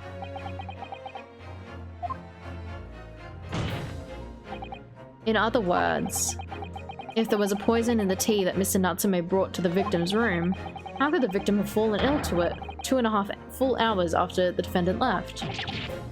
Wow, they had the same animation. That was so funny. The defense's argument is entirely reasonable. How would you respond, Lord Vensix? He doesn't care. Here he is, drinking his blood. Mr. Vampire Man.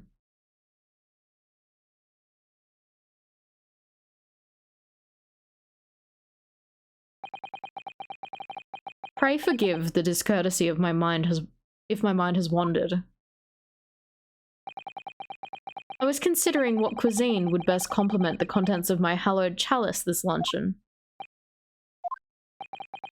How could it have happened, you ask? I do hate to shatter illusions, but my Nipponese friend appears to be chasing a phantom idea.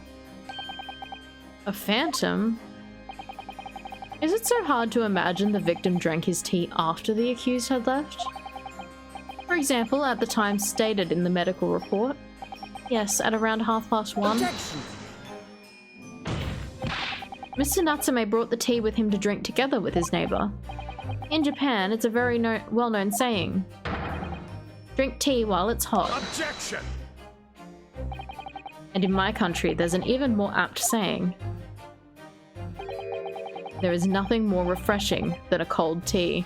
I don't think anyone in the UK would believe that. But the point is, if there was such a long gap, there may be other ways to explain how the victim came to be poisoned, or other possibilities. What sort of possibilities, Counsel? Well, for example, the man could have had another visitor. Another visitor? That's a very bold assertion, my learned friend, from someone who has nothing to substantiate it. Or the victim could have taken the poison of his own volition. You suggest this may have been a suicide, Counsel. Objection! Mr. Shamspeare has categorically denied suicide. The idea can and must be discounted. Objection. Lap. But he could be lying.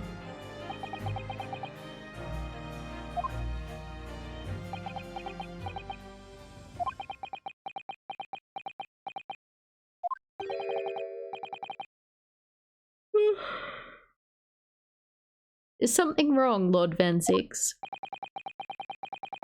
I was listening to the sound of the carriage pulling up outside the courtroom. Pray, forgive the discourtesy. Carriage? What carriage? Carriage these nuts! Haha! It would seem that the key player in this case has just arrived. Who is here?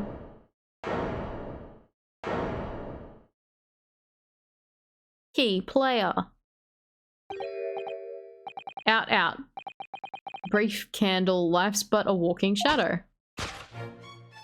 Oh my god, he's here! He's here! A poor player that struts the frets of his hour upon the stage and then is heard no more. He's fucking here. It is a tale told by an idiot, full of sound and fury, signifying nothing.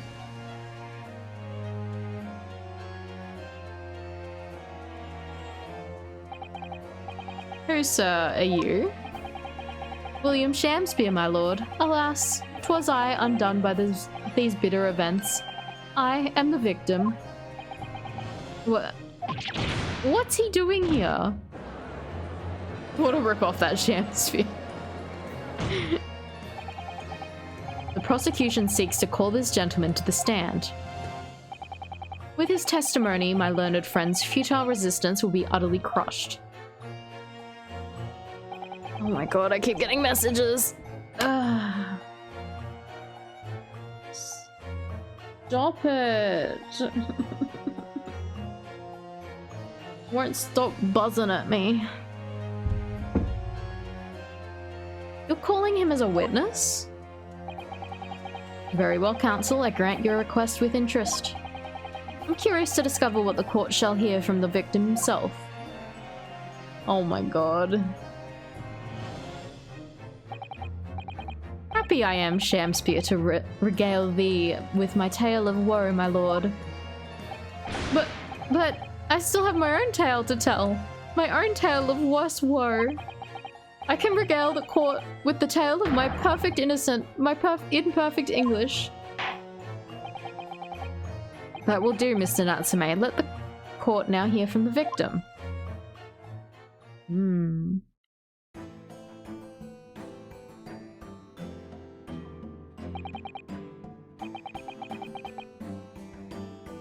Alright, so that's Mr. Shamspear. But who's the other man beside him? Who the fuck are you? Mr. Popeye? Yes, I feel sure that we've caught a glimpse of that man before. Was he the guy peeking in his door? In his hole in his room? State your names and occupations for the court, please, witnesses. A writer of words so sweet they do scent the breeze, an inventor of ideas so profound they compose the earth. The unrivaled poet, the unmatched scribe, William Shakespeare, were the great bard to be recalled to life anew. Lo, what a magnificent man. Good fellows, I am he who pondered such a miracle, William Shamspear. Oh, my name's Meter Man. Aaron B. Meter Man. Oh, Adron B. Adron B. Meter Man. Give it a rest, dude. I know. I work for the Atlamont Gas Company, East End branch office. It's gonna be related to the gas. It's gonna be fucking carbon monoxide poisoning. I called this on the first fucking chapter. Ah, I remember now. It was yesterday on Briar Road. Oh yes, she's right. It's him. Yeah, he was peeking. There he is. Oh, what's this? He's peeking. What's that man doing over there? You have gas, Lapsod? This guy can come inspect it for you. Looks like he's trying to see into Soseki-san's lodgings. Is something wrong, Mr. Naruhodo? Excuse me, could we have a word?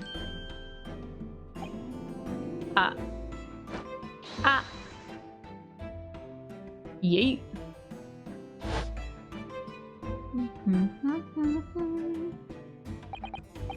Yes, we spotted him outside Mr. Garudub's house that morning. And he's a gas company employee? What does he have to do with this case?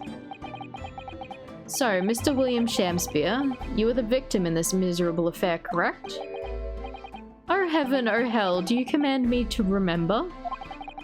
That sweet poison that didst cross me and cross mine innocent lips? I subpoenaed him for the trial, with his doctor's permission, naturally. Hearing the testimony of the aggrieved will remove any room for doubt from the jurors' minds, I'm sure. Behold, you have only rearranged the letters of my name to see that it's me's a seraph, an angel indeed.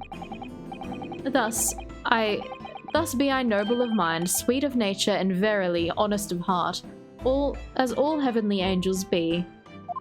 Good lord. How can he see into that window? It's covered in bricks. Vampire, lawyer, Judge Santa, you can get behind, but Popeye have an X-ray vision is a bridge too far. Because there isn't a less contrived meaning in your name. No, not at all. The jurors seem to be very moved by this man, I'm afraid. They like him? They're actually taking the serif anagram idea seriously? Thank you, witnesses, for your illuminating introductions. But my lord, what's the man next to Shamspear doing here? The gasman, I mean. What? Me? Well now. Allow me to enlighten my learned friend. You recall, I presume, your earlier impertinence? When you suggested that the victim had another visitor to his room the night in question? And moreover, that the victim is a compulsive liar? What? No, I didn't quite say that.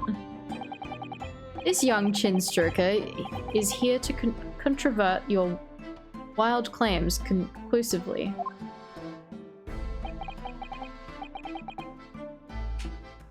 Is that not so, Mr. Meterman? You hate the fact you can perfectly understand that Shakespeare Chester. Hang on, no, I'm just here. I hereby call for your formal testimonies. You will tell the court as lucidly as possible what happened the night in question.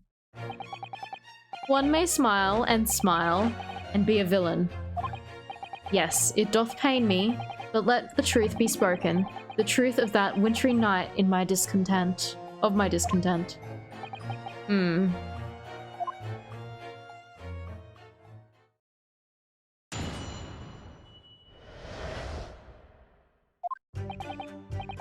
The snow lay about. My neighbour did cometh in the evening, bearing a gift of tea. But marry, bitter was his drink, and when he left, I did fall prostrate on my table. 'Twas the tea alone did pass my lips at that late hour, naught else. I was outside this bloke's window in the freezing cold all night, keeping an eye on his room. No one else visited his room, and that short little round-backed eastern fella.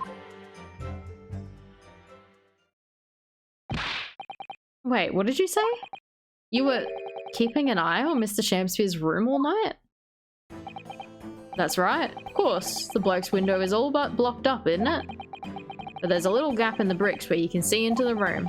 So I spent the night trying to keep my teeth from chattering as I peered through that. The question is, why?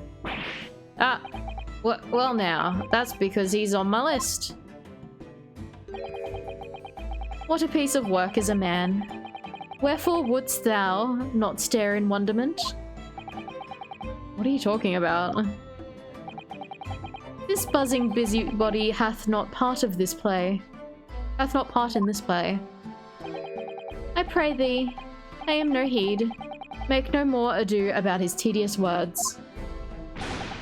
What'd you say about me? Oh my god, he's got like a bumblebee bum. Calm yourself. This court is concerned with what happened the night in question. Nothing more. Indeed, that is so. And, as the testimony we have just heard clearly reveals, there's no one other than the accused present at the time who could have carried out this crime.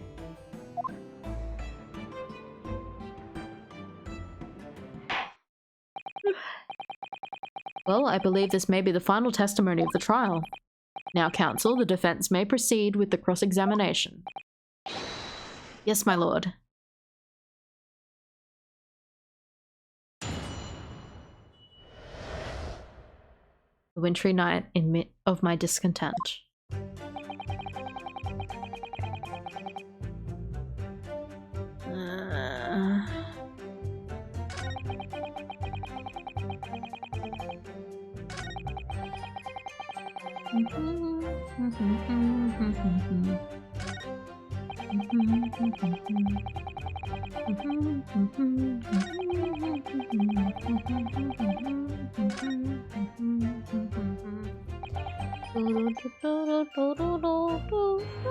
So that's the entire testimony. What do you think, Mr. Naruhodo? Well, I can't see any obvious holes at all, to be honest. No, oh dear. If nobody else visited Mr. Shakespeare's room that night, apart from Mr. Natsume, I imagine the members of the jury will all conclude the same thing. Right, that he's guilty. Well, all we can do is press these witnesses for more information and hope for a breakthrough. Alright, let's press them. Hold it! Hold it. To be clear, by neighbor, you are referring to the defendant, Mr. Natsume. Oh, indeed, sire. Perchance thou wouldst that I call him the man from upstairs. And what time did the mustachioed Nipponese visit your room? Our meeting was promised for the hour of 9, and lo, did he come to tender a gift of fragrant tea. Details which are in accordance with the defendant's own testimony, yes. And we were broiled in such literary debate as history hath not seen before. By which I presume he means the discussions about who was the stronger, Romeo or Juliet. I, Shamspeare, did play the part of young Romeo, whilst my neighbour played the fair Juliet. Each of us dressed as we would our characters be, to bring weight upon our merry excitement. Whoever did the localization of this game really went out. Fun fact, this actually has 2 different translations. So this game came out like, I think like 2015 or something, and we never got any official translation. So there's like fan translations of this, and then it got an English release. So there's like a full fan translation and then an official release as well. So I'm curious to, like, maybe next time if I ever play through these again, I'm curious to play the fan translation version just to see how they interpreted things. I don't know if they did the second game though. I don't know if they got there. I think they started it maybe. But yeah, I'm curious about how the fan translation handled it all. I dare not imagine the scene. Frailty, thy name is woman. Canst thou imagine how dismayed I was? Yes, I had heard the Eastern art of jujitsu, but near did I dream 'twould be a skill practiced by the comely maiden. Juliet beat Romeo up? This is not helping our case. Why did they actually physically fight? I believe the court has heard enough about your earth-shattering literary debate. Perhaps you could reiterate your statement about the tea that the accused brought to your room. My liege, I am thy servant. Gladly I would do thy bidding.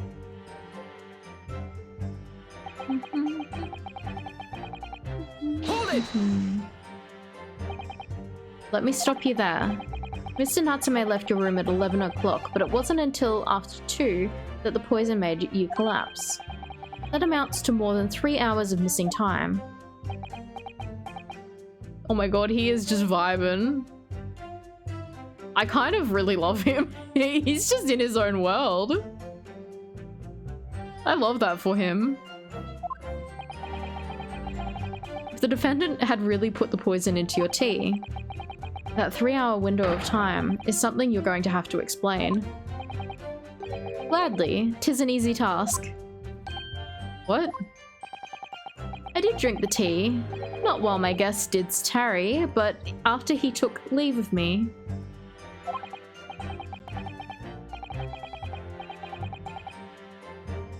Was this not localized because of the whole thing to do with Sherlock Holmes?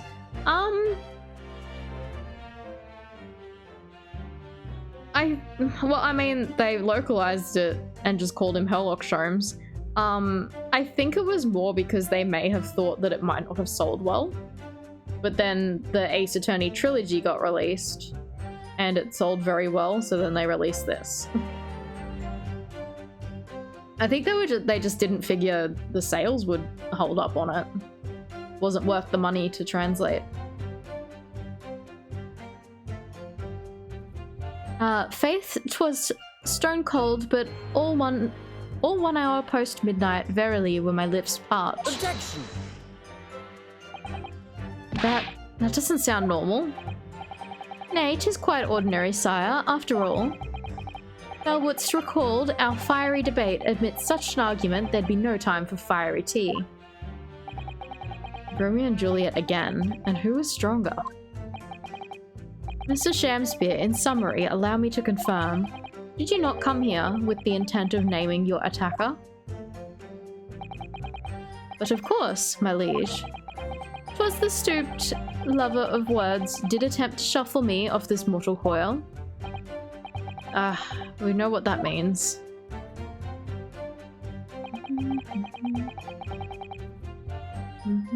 Hold it! So, you didn't have any kind of evening meal, dinner, supper? Huh. Fee on luxury, fee on gluttony. To eat thrice daily is but a waste of time. Sorry? I would that my belly were full no more oft than the sun doth rise. Well, most heroic eating habits, I must say. Night and day do I fill my hours with learned study of the great bard and playwright. Hence, it is all that there doth naught in my chamber. I can't read this. Hence, it is that there doth naught in my chamber be then the costumes of mine art. That would appear to be the case, as even a rodent was found starved to death in your room. Now that I think of it, it's not just food that was conspicuously missing from that room, was it? I don't recall seeing a single play script anywhere. Well, I have devoured them all. You've eaten them? Every word be within my skull. Didst thou imagine otherwise? Right, that wasn't misleading at all. Now, could you turn around, do you think?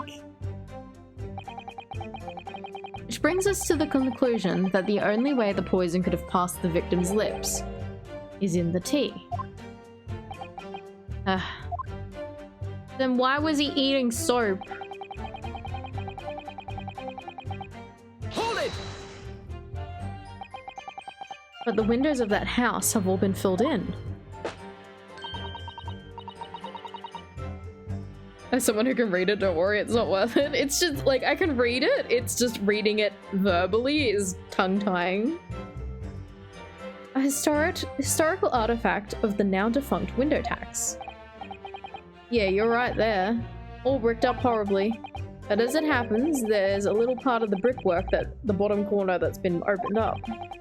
I was looking through that gap. Yes, there were a few bricks loose, weren't there? And for some strange reason, a couple of bars of soap lined up on the ledge outside as well. I don't like going around poking my chin in other people's business, especially on freezing cold nights. But them's my orders, so that's what I keep doing.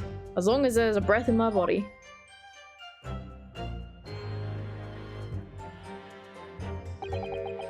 What's with all the theatricals today? Out of interest, Mr. Meter Man. After the accused had left and returned to his own lodgings, did you see the victim leave the room at all?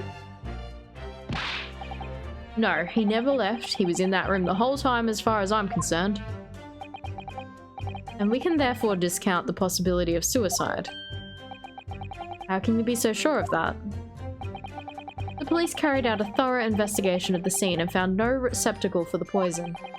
And since we know the victim didn't leave his room, and hence didn't dispose of the poison's container himself, it's clear that this was no attempt at suicide. Only the culprit could have removed the receptacle. Ah, yes. Lucidly explained, counsel, thank you. It really was. You can't argue with that logic. Hold it! You say a short little round-backed Eastern fella. So you can't be sure it was the defendant then? Objection! How many other short little round-backed Nipponese with a mustache do you think there are in London? Well, of course, it's only a narrow gap, and it was quite dark, so I didn't notice the mustache. But he showed up around 9, so I'm pretty sure of it myself. And when the person you saw arrive, did he and Mr. Shamspeare drink tea together? Nah, sorry. I couldn't say. Why not? Because I couldn't see into the room that well, could I? What I did see was the silhouette of that little round-backed fella wearing a pretty dress. Then the pair of them started some kind of wrestling match, I tell ya. I don't know what to make of it. What the fuck was their meeting? I suppose That was the Romeo and Juliet championship battle going underway. Mr. Meterman, allow me to confirm one final time. Apart from the accused, can you state with certainty that no one else visited the victim on the night in question? No question. Gasman's honor.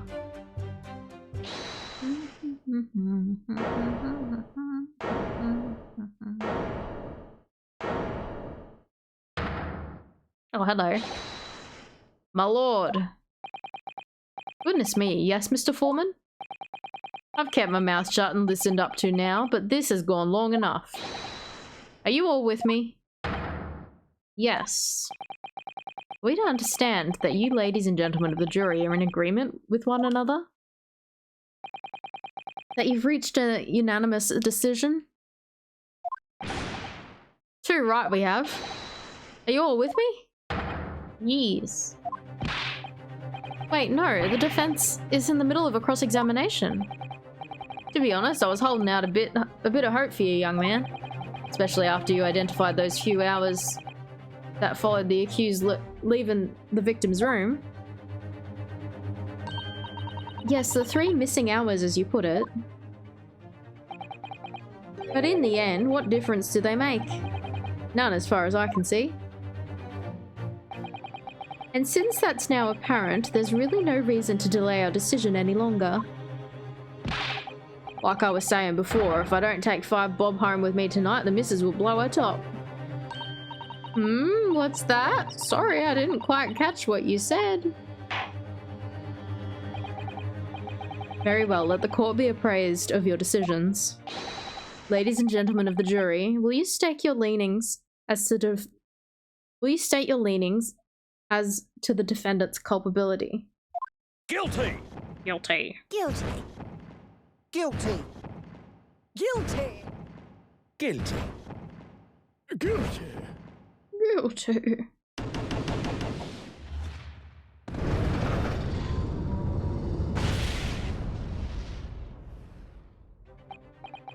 All of you?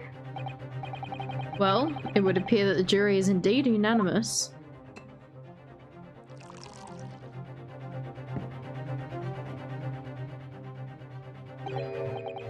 So, this time at least, it seems justice will be done. All's well that ends well, as they say. This calls for a toast, I feel. Too guilty being punished. Ugh. Wow. Oh my god, I love that he looks like a bee. That's so fun. Even his like neck scarf thing. It's like the wings. Get up, Mr. Naruhodo, please. The trial isn't over yet. What do you mean, Mr. Sato? What about the information I found in this Encyclopedia of British Law I have? The obscure right that belongs to the defense in these situations. Remember? Vampire Man bought them off? Maybe. A summation examination. Summonation examination. Yes, that's right. We don't have a jury in Japanese courts, of course. But here in British Court of Law, if we can reverse the decision of a majority of the jurors, we can force the trial to continue. This trial can't end now. Whatever it takes, I just can't let it happen. The defense moves to invoke its right to a summation examination, my lord. Why am I not surprised at my learned Nipponese friend's inability to admit defeat? You choose to cling desperately to some archaic rule you barely comprehend instead of accepting the truth. Certainly no other defense counsellor in recent times has exercised the right to a summation examination. Because they all know, once the jury's mind is set, it cannot be altered. I'm pretty sure we've altered multiple juries so far. Nevertheless, the right remains and must be upheld. The defense counsel's request is granted. This court will proceed with the summation examination as outlined in the Encyclopedia of British Law. Thank you, my lord. Are you and your fellows prepared, Mr. Foreman? Believe me, my lord, we know all about this young lad's tenacity. We're ready for it. Very well. In that case, ladies and gentlemen of the jury, I hereby call upon each of you to state the grounds which you find the defendant guilty of the crime on which he stands accused. All right. I'm gonna call a break before we start this, seeing as I'm at like 2 hours. Alrighty. Everyone go stretch your legs, go get a drink, whatever you need to do. I need to refill my water. Alright, I'll be back in a few minutes. The legs like feel like they have jiggle physics. What killed me?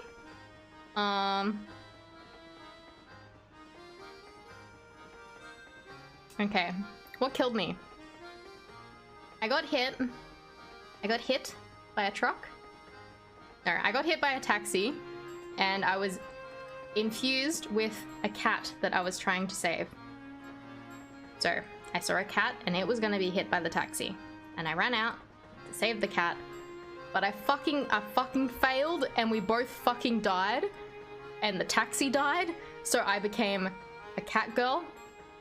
I became a cat girl, because my soul was merged with the cat.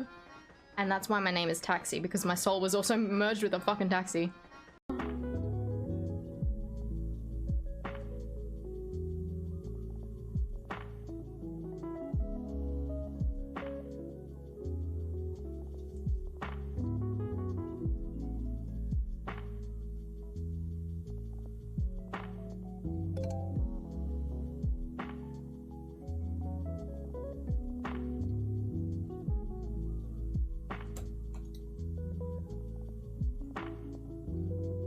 Fluff. I wanted to draw my cow. Any healing things? Oh, you guys can't come downstairs? Oh, you can't come downstairs? What the fuck? It's cool.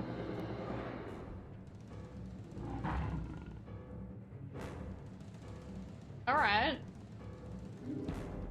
Alright. Yeah, alright. Oh, there we go.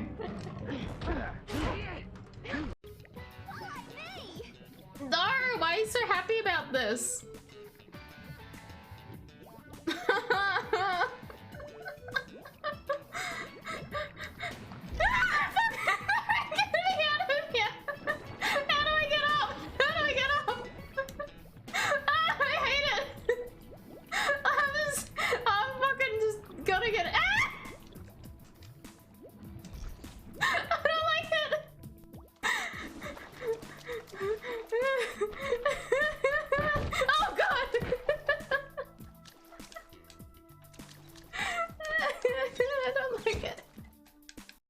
Have you got a magnifying glass? I'm ready to observe. You are ready to observe. Taxi is ready.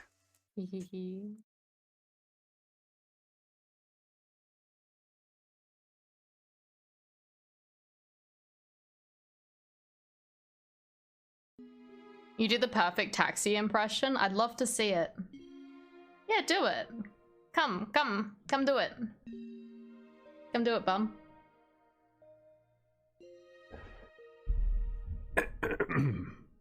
Hello, my name is Taxi. Howdy, howdy, howdy. I'm Taxi. See? It's like flawless. Like you could barely even tell. Wow. I can look at this door. Oh. Why? Why would you do that to me?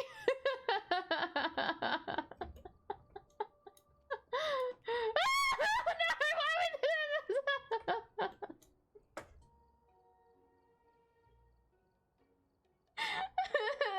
But look, they're so close to me that I could just eat the chips out of the thing.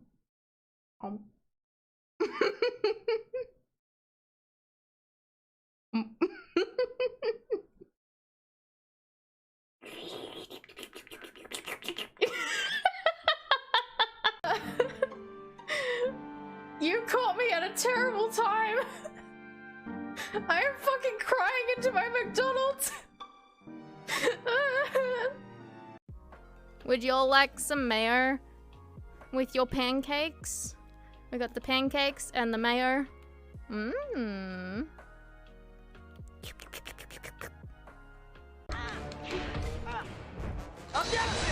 Fuck, that scared the fuck out of me.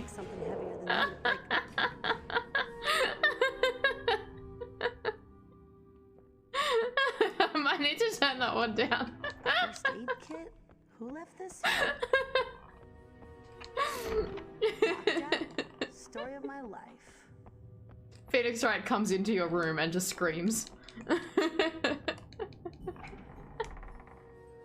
Oh, I have to stay close to it? Oh, what the fuck are you? What the fuck are you? What the fuck are you? What the fuck are you? Can I explode them from far away? Oh my god. I can just get rid of them. That'd be so much less scary.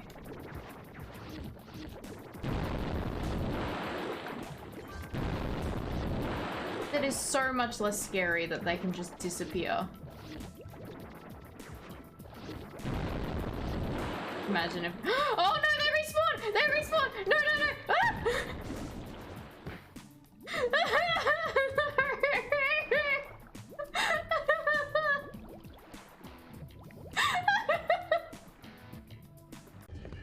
When did I say I'm smart? Did I say I'm smart? Y'all can't prove that. So, if people want to add stupid things to me, you can. Like this dumb hand, and this dumb hand, and this egg. Computer's out, and we could do a stream from the lounge room. Are you eating me? I licked your hair. You licked my hair? Yep. Don't know why, but I did it. Okay, I'm gonna have to wait and make sure my hair's clean when Maho comes. You know what else I am? What? I'm fast as fuck. Fast as fuck. I'm fast as fuck, boy. We fast as fuck. We We're fast as fuck. We fast You as fuck. fast as fuck. I'm fast as fuck, boy.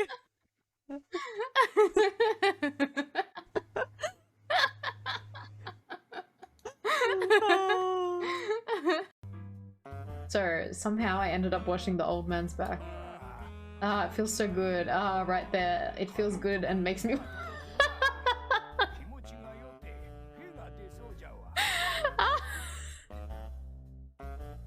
oh my god. Oh my god. So, you know a game's gonna be good when the jumping does this in the air. Like, you can move sideways in the air. You know it's a good game when it does that. Oh god! Taxi fails at children's games once again. Oh god.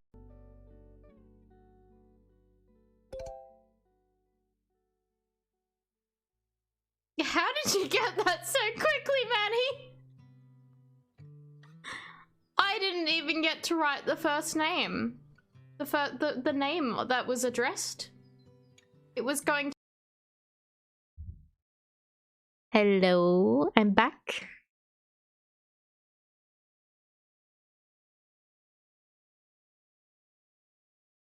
All right. I've adjusted my sound just a little bit. Tell me if it helps at all. Welcome back. Thank you. Bumpluff has informed me that my mic might be a little too loud.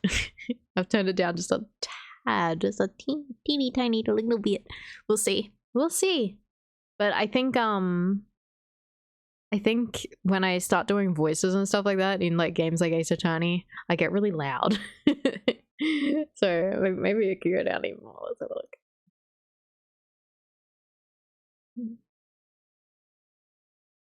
All right.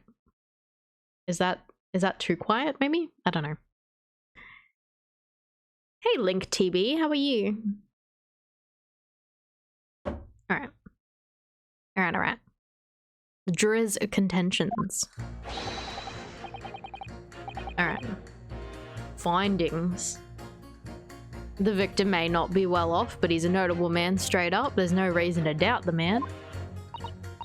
Well, I do declare the good gentleman has no reason to lie. In fact, I think he's rather splendid.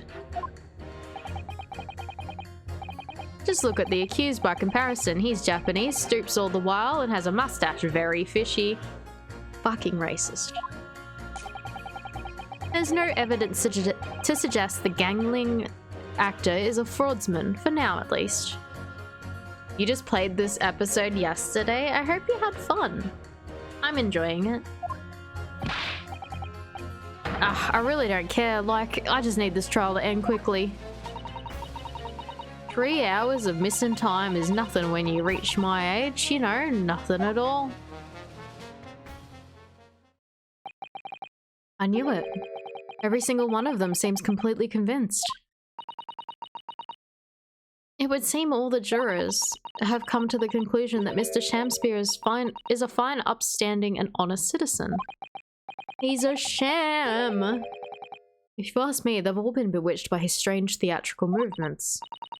And sadly, nothing Mr. Natsume has said appears to have registered at all. Well, here goes. Let's not forget. I've pleaded with the jury on Saseki-san's half before, and it worked, so you never know. Before we begin, it might not be an idea for me to remind you exactly how a summation examination works, Mr. Naruhodo. Oh. Well, you're still very new to British law, after all. That's true, I suppose. And Saseki-san's fate is entirely in my hands now, too. There's always a chance I might have forgotten some crucial detail. Perhaps I should hear Susato-san out. I wonder, should I let her talk me through it again, or not bother? Alright, tell me. I've forgotten. It's been ages since I played the first game. Alright, so if you remember, the key to changing the juror's mind is the Georgie. Why are you screaming at me? The key to changing the jurors' minds is the things that they say themselves. Yes, it's coming back to me. First, it's important to listen very carefully to each juror's statement. Then, if it sounds as though one of those statements might contradict another, I have to pit the corresponding 2 jurors against each other to prove one or the other of them is wrong. That's right. Yes, that's right. In many ways, it's similar to a normal cross-examination. Alright then, all that remains now is just to do it. Without further ado, please counsel, proceed with the summation examination.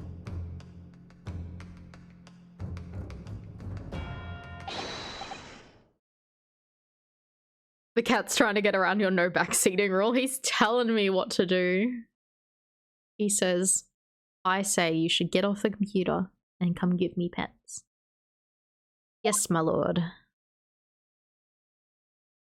Oh, he's standing. He's got his little leggies. He's standing. The defense's rebuttal. Okay. No reason to doubt the man. The good gentleman has no reason to lie.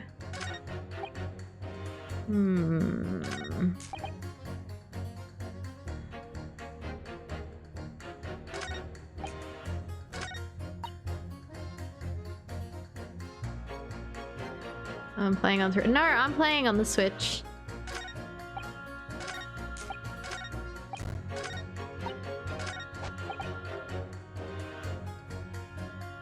We'll press them. Well, there are plenty of people in London who seem noble but poor. Couldn't some of them also be liars?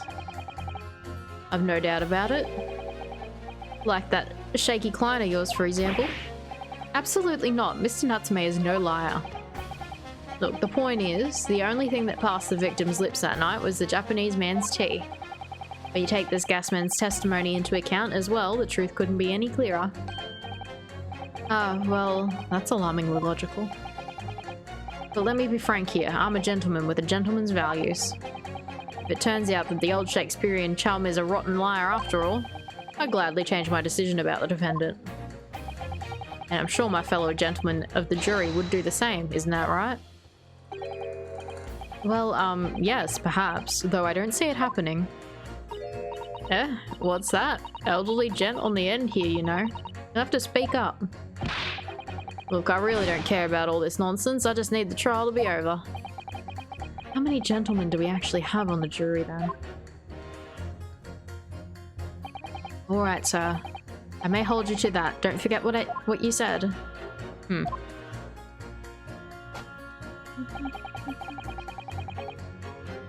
If you can show me that the victim's a liar, I'll reconsider my position.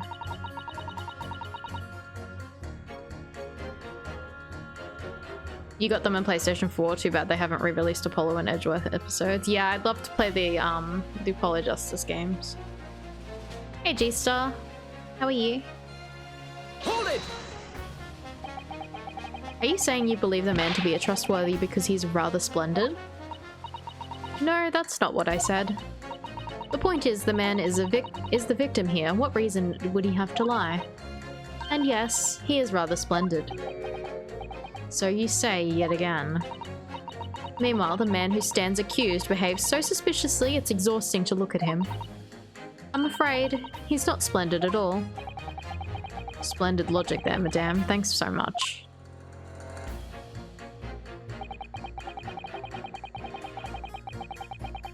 Hold it!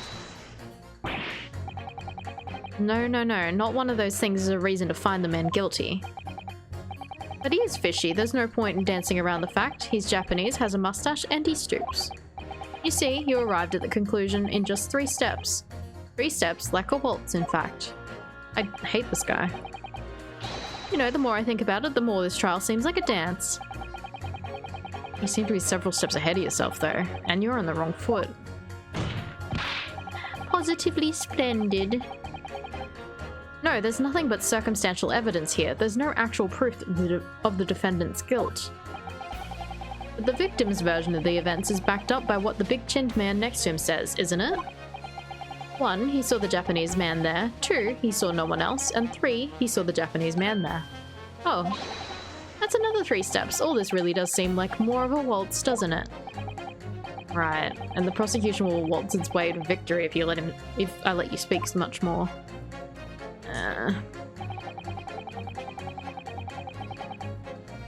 Hold it! A fraudsman? What do you mean by that, madame?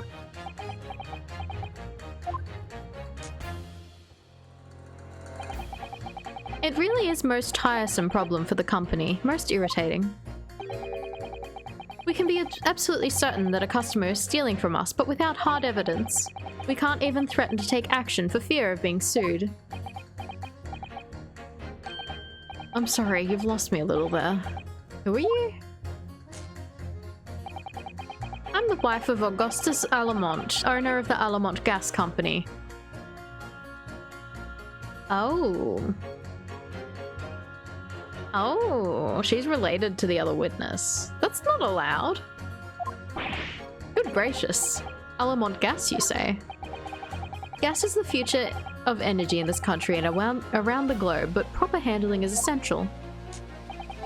As I'm sure our employee from the East End branch office would be the first to agree. Absolutely, Lady Quimby. Gotta be used properly. Alamont Gas is the best in the world, of course.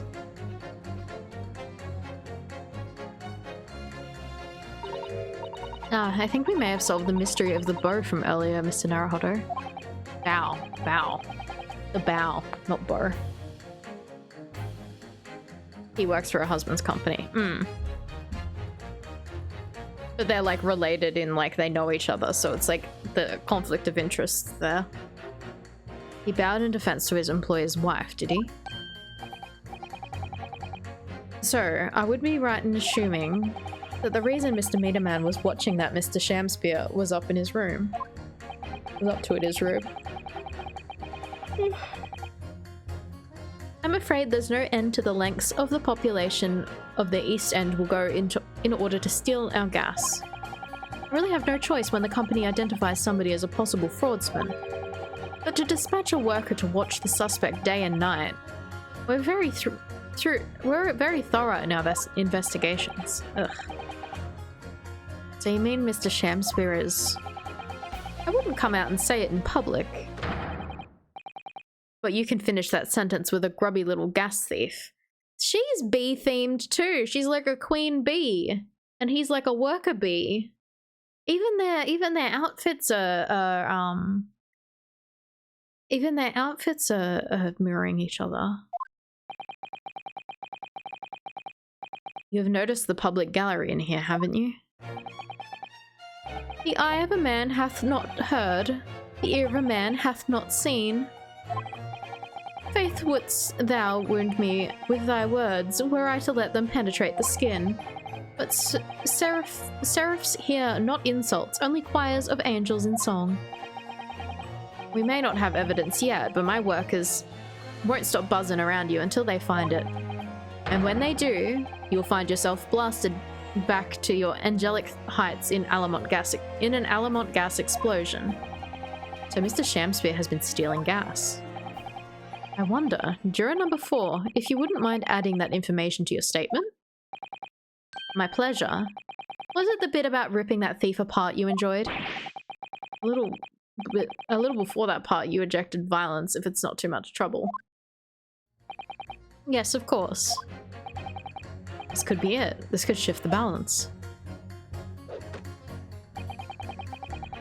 The victim puts on a fine performance, but in reality he's a common thief of my company's gas. Alright, let's save the game. People with lots of gas are committing fraud. Lapsod's committing fraud. Lapsod said he has gas.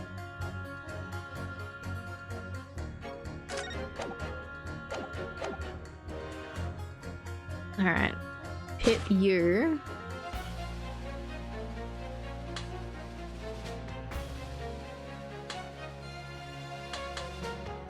Okay. It's either...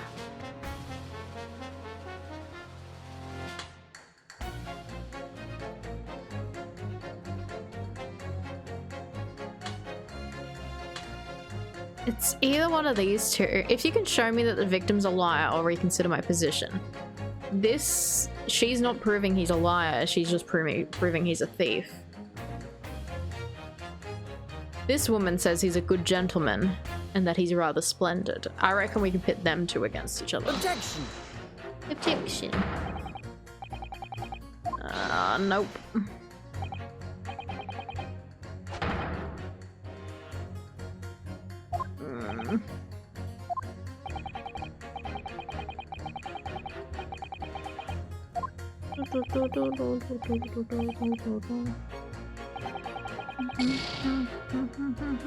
Pettifoggery. Alright, maybe it's against him. Maybe I still need to do the other two.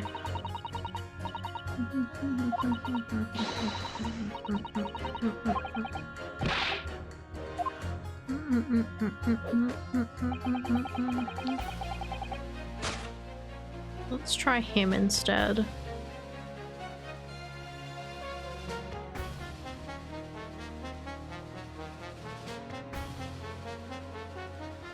Yes, no hints or backseating or anything, please. Thank you. Objection! Okay. No?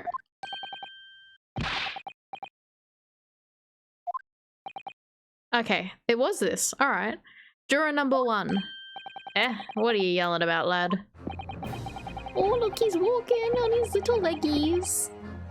I presume you've heard juror number 4's statement made by the wife of the owner of Alamont Gas? Well, yes. Victim, who you claim to be a noble, straight-up man, in fact, turns out to be a common thief. So the good lady says, but there's no evidence, is there? You and I both heard them say as much. It's true, we don't have evidence as such. Just yet. But the claims aren't baseless, you know. What? You heard me. Seeing as his operation has already been compromised. I would suggest that the court hears testimony from our East End branch office employee over there. I'll do whatever you say, my lady. Gasman's honor. Gasman.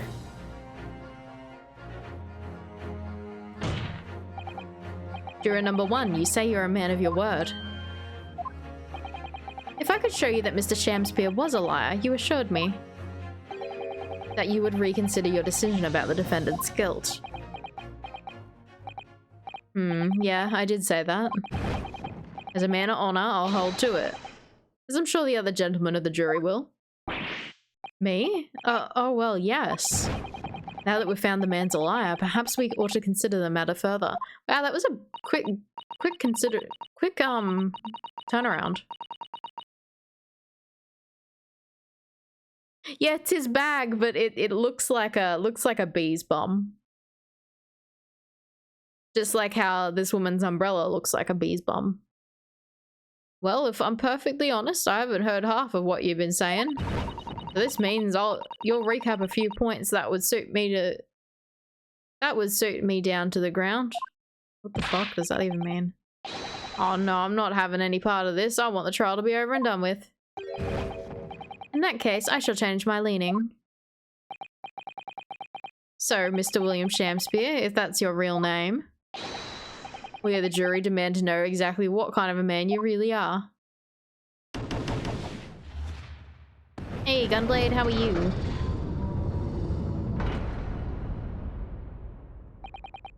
That's 4 jurors. 4 not guilty. 4 for not guilty. 4. Yes, Mr. Naruhodo, victory! Yeah, the ace attorney. Back at it again. Order, order. Well, this is quite extraordinary, I must say. As a result of the defendant's summation examination, the jury's leaning has changed. Now only 2 jurors say guilty, whilst 4 say not guilty. Therefore, declare this court to be in a state of disaccord. And order the trial to continue. Yeah.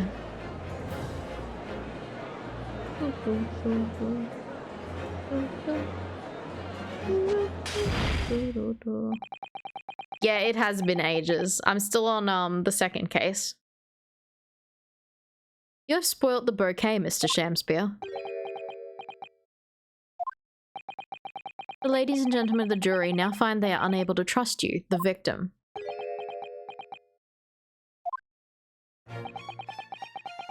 But you gods will forgive us some faults to make us men.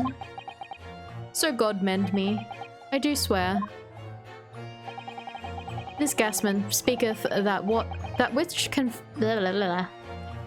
gasman speaketh that which concerns him most, naught but gas, naught but thin air. Aye, it burneth bright a while, but it hath no substance, and doth it reek foul. Boy, what'd you say? See, he looks like a bee. You hate Shamspeare with a passion. I think he's fun. Do I take it, Mr. Shamspeare, that you deny the allegations of gas thievery? Most heartedly, my lord. Hast thou forgot? I am a seraph, an angel, noble of mind, sweet of nature, and verily, honest of heart. Ah, you flowery-mouthed pompous beanhole. Just 'cause I haven't got the evidence yet. Mr. Shamspeare, if in fact you are not noble of mind, sweet of nature, or honest of heart, if you are a liar, then your testimony should have no sway in this courtroom.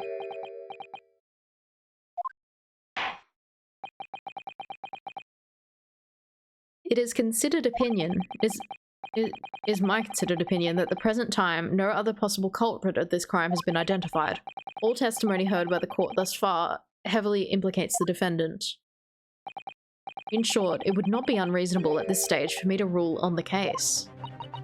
Oh no. However, in light of the fact that the jury has expressed concern about the fidelity of this witness, I believe it would be inappropriate for this court not to pursue the point further. Objection! Words of my arch nemesis, yes. I assure you, my lord, that would be a waste of the court's time. The gas in this case are unrelated. Juror number 4. Yes? Didn't you say before that although you had no hard evidence to prove this man has been stealing gas, you have strong grounds for suspecting him? That's right, we do. Don't we, worker? Absolutely, Lady Quimby. Gasman's honor. Very well then. We will hear the testimony now. You will tell the court precisely why you believe the victim, Mr. William Shamspeare, has been stealing gas. Yes, my lord. It'll be my pleasure. Oh. If I may, my lord. Go ahead, madame. This worker's testimony may have a significant bearing on the good name of my husband's company. Therefore, I should like to take a stand alongside him. In a supervisory role, if you wouldn't mind. Then how can she be a juror if she's testimonying? Happy Pride Month, Darkshade. Wahoo! Oh yeah, sweet as honey. Yeah. Yeah. Very well. As an exception, I shall honor your request. Hey, Coldbolts, am I winning? I think I'm winning. I think I'm doing okay. Thank you, my lord. You wait till the boss gives you an earful. Oh, that's gonna sting. You mark my words. So, you will both testify before the court on the subject of the illegal consumption of the Alamont Gas Company's fuel. Yeah, he's a bee and she's the queen bee. I love it. I'm excited to see the rest of her design in the testimony thing. Is that clear, my good man? Clear as Alamont gas, my lady. Which is the clearest in the world. Yeah, like we'll probably get like further back shots of her and stuff. I hope. Do you think the gas has gone to his head, Miss Sisato? I think the man is just a very dedicated employee, Mr. Naruhodo.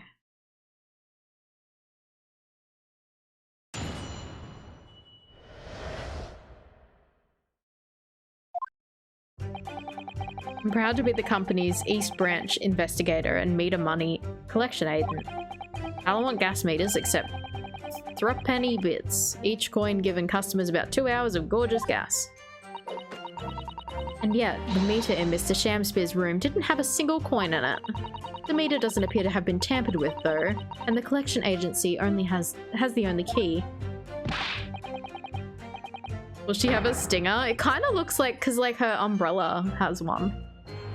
Somehow he's using all the flaming gas he wants without paying a penny. That's not thieving. If that's not thieving, what is? Ah. Gas. Pray forgive the discourtesy. The irrelevance of this testimony caused me to turn to my hallowed chalice. What do you mean by that remark, Lord Venzeeks? Did the mustachioed Nipponese poison the gangling excuse of an actor? What?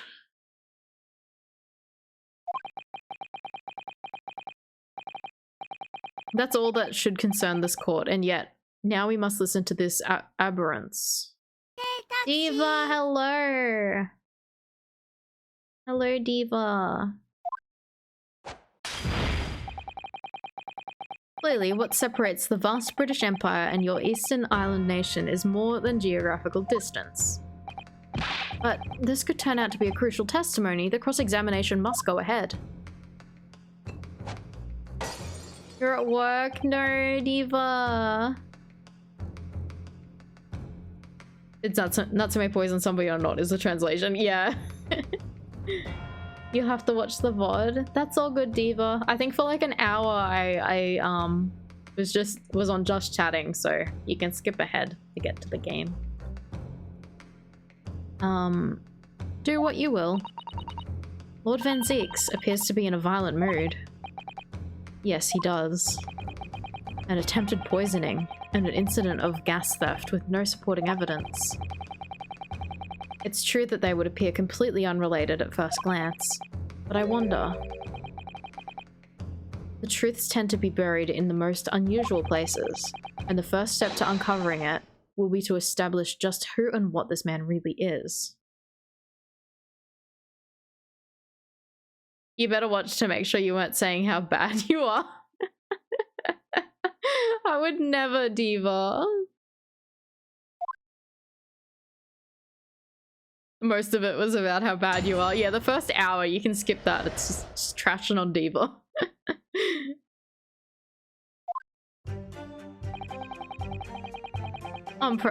Oh wait, we're pressing these. Hold it! So does that mean you enter people's houses in order to empty their gas meters? That I do. I have to try and catch people when they're in, then I ask permission to come inside and do my business. He's doing his stinky business. Does that mean you've been into Mr. Nutsame's room before, as well as that of Mr. Shamspear? Well now, interesting you'd bring that up, because I couldn't believe how little money there was in this meter. I mean, how the pair of them survive this winter is beyond me, it really is. Knowing Mr. Natsame, he probably spends all his gas money on books. And then, when he's finished reading them, he probably burns them for warmth. You will kindly reiterate your statement about the gas meters themselves, Mr. Meterman. Not much to say, really, but as you wish.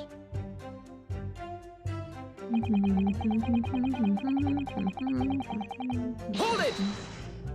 Threepenny. So all London houses that have gas supply are fitted with these gas meters, are they? They're the latest model, the height of technology developed by our company, Alamont Gas. And anyone who uses our gas will have one of these meters in their property, yes. So, if a threepence coin gives 2 hours gas, most people would use about 3 coins a night. A bit more than that usually, if they have both gas lights and gas stove that is. Thinking about it, Soseki-san doesn't have a fireplace in that room does he?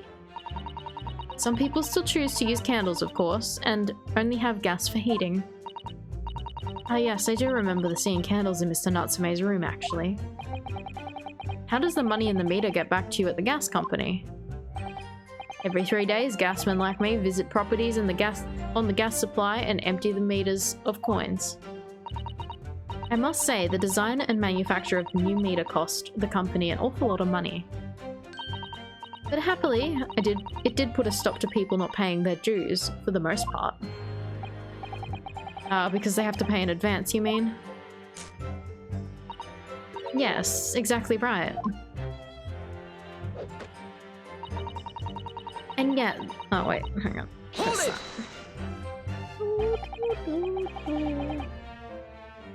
Out of interest, how long has that been going on? Weeks and weeks. He's been pinching gas off of us for ages. You've examined the meter in Mr. Shamspear's room, I take it. Naturally, we took it off the wall and went over it with a fine-tooth comb. And found nothing suspicious at all, I presume? No, I'm afraid we didn't.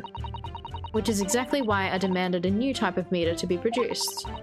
One with an indestructible lock. The Shamspear Special. It sounds like it would have cost an awful lot of threepenny pieces. And even after all that, the rascal's meter was still empty. I'll never forget the humiliation when I opened up the money box and found it bare. You what? I said, you what? The look on his face, that smarmy smile of his. I pulled the meter straight off the wall and took it back to the office. But you know what? Nothing.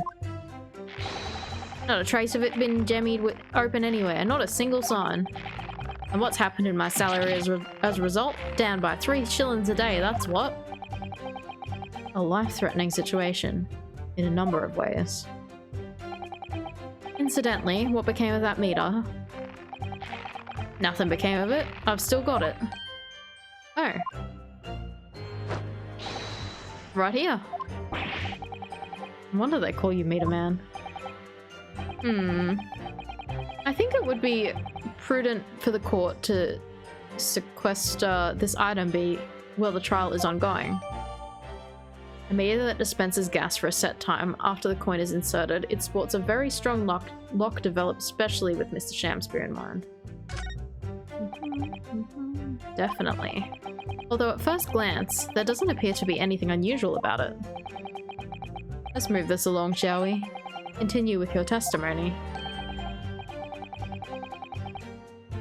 His specialty is reproducing meters out of nowhere.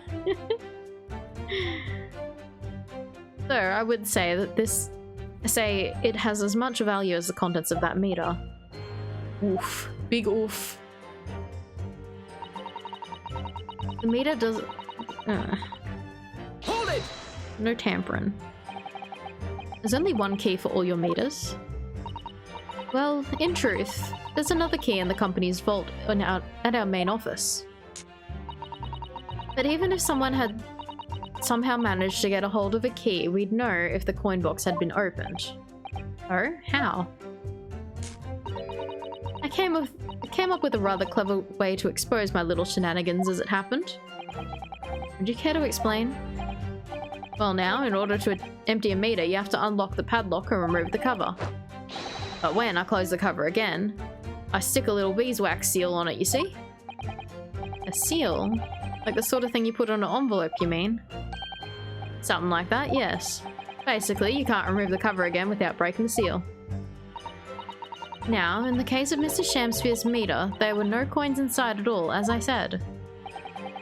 But the seal hadn't been broken either. So that would mean Mr. Shamsphere somehow managed to steal coins from the inside the meter without opening it? It would seem so, but that would be impossible.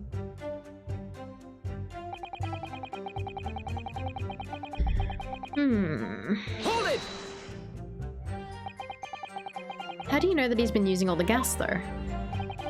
Well now, since I started investigating this bloke, I've been to his room more than a few times.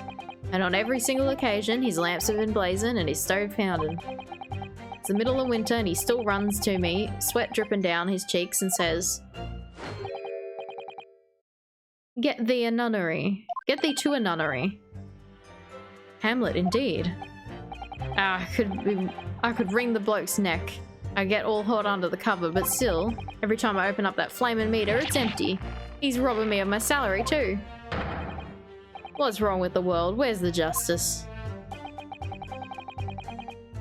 But how can Mr. Shamsphere possibly be stealing the money? I don't understand. Potential for a kind of superhero. It can produce meters for anything but requires payment. A meter for flying in the sky or teleporting. He just like has to constantly get like quarters out. How can Mr. Shamsphere possibly be stealing all the money? I don't understand. The simple explanation is right before your eyes. What? A toast to you eventually realizing the gasman could be an accomplice. You what? Good lord. Eminently plausible indeed. Well, what do you have to say for yourself? Aww. Oh please, Lady Quimby, I'm a faithful worker. And besides, if the money us gasmen collect doesn't tally with how much gas has been used, you dock our pay by the same amount. So you'd be stealing money only to have the same amount taken from your wages. Clearly that makes no sense. Perhaps it's a case of losing the battle to win the war? No, no, no. I'm not gonna stir up that hornet's nest. If I went stealing for the company, I'd be finished. You would seem there's no evidence to support the claims of thievery made against the victim, because Mr. William Shamsphere is innocent. Pray, forgive me if that shatters some illusion my learned Nipponese friend was clearly under. Ugh. I certainly didn't expect to uncover another crime that looks like it's been taken place in the very same room. According to the testimony, it's only the meter in Mr. Shamsphere's room that's under suspicion. It does seem as though perhaps he has nothing to do with the incident involving Mr. Natsume. I know, it does seem that way. But the fact is, since I've been practicing law in England, I feel like I've encountered this at least once already. Cases that are interlinked. Oh. It might seem like the two cases have nothing to do with one another at first, but in fact, they're intimately connected. When he wants to punish people, a meter for parking. Non-compliance requires payment in jail time. He just like puts it outside every villain's place. Yes, We have experienced that before, haven't we? I wonder if this is another instance. Perhaps, but we can't be sure of that yet. If the Alamont Gas Company has been investigating Mr. Shamspeare so earnestly, there must be something to it. But then, how has he been managing to steal their gas?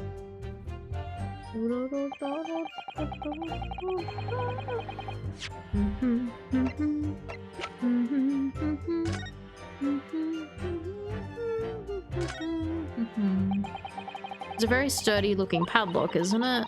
And the money box is sealed with beeswax too, so if Mr. Sholmes were to get up to any mischief, he'd be found out immediately. Mr. Naruhodo, mischief of that kind is not the sort of thing that Mr. Sholmes would... You know you didn't finish that sentence, don't you? Well, anyway, it's understandable that the gas company would want to safeguard the money that's rightfully theirs. It does feel a little over the top, perhaps, doesn't it?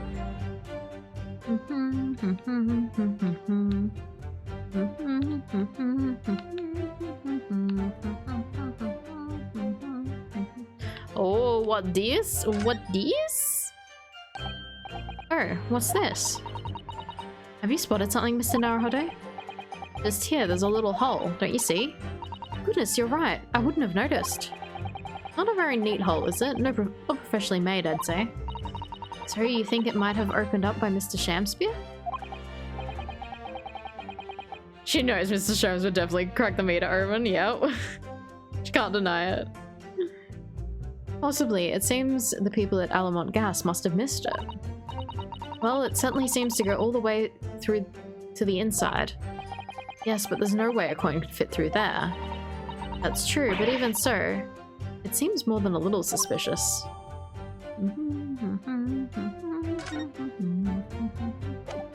Alright.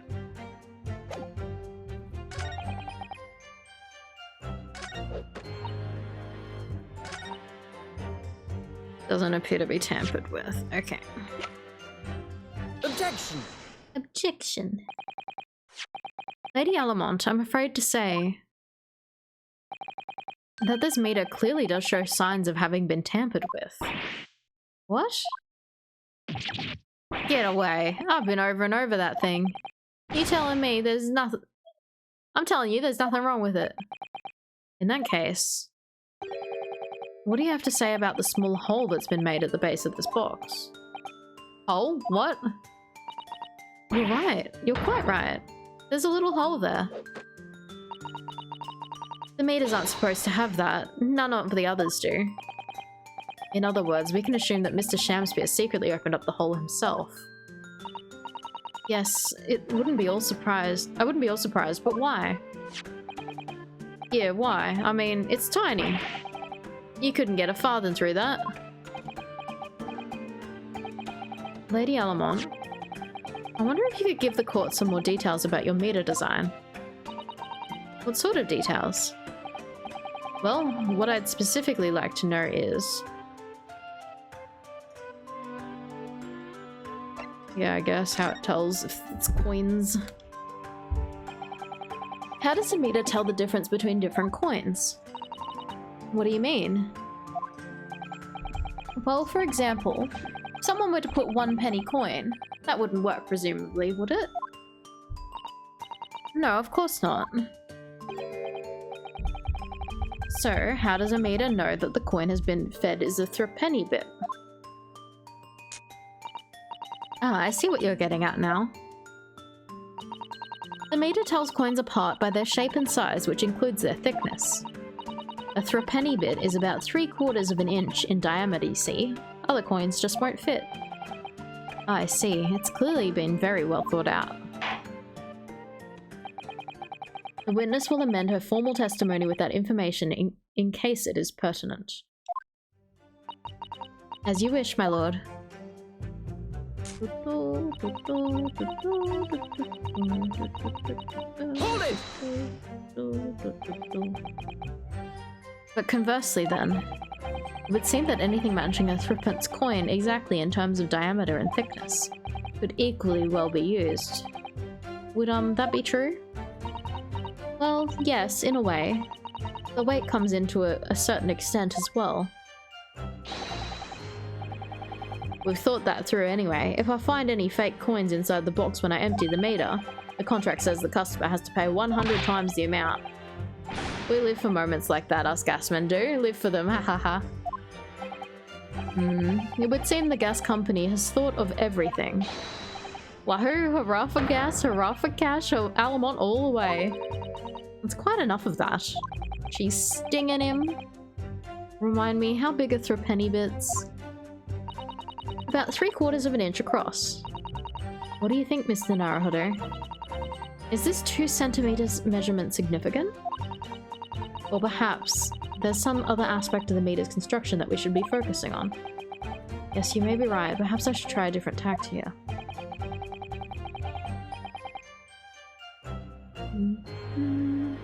What do we have in the court record?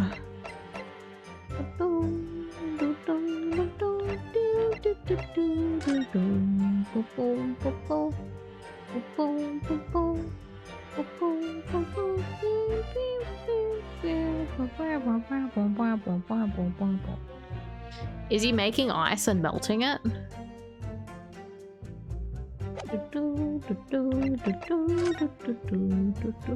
Yeah, here we go. He's made ice coins.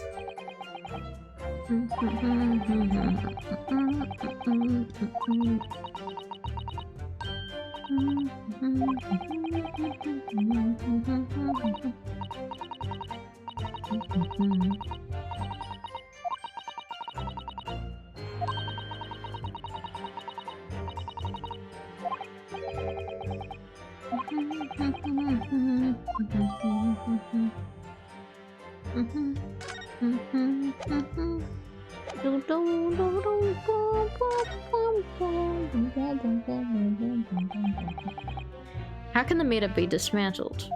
Oh no, I didn't want to ask that.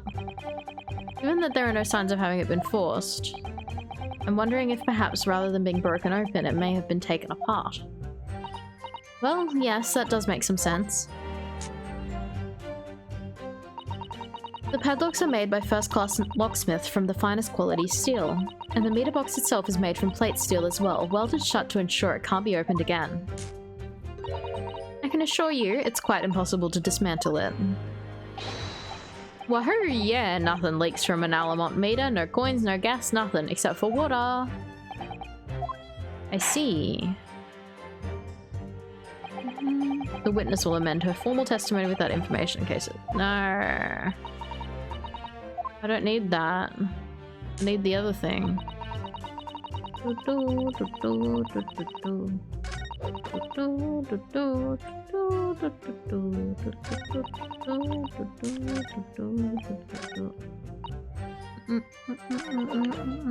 it! I need to hear more about the coins. How I can fit the coin in. Show me.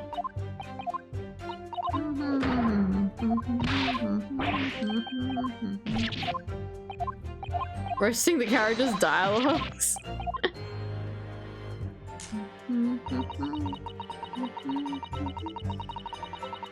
Hold it! Has anyone ever tried? Oh yeah, they've tried, but they've all given up before long.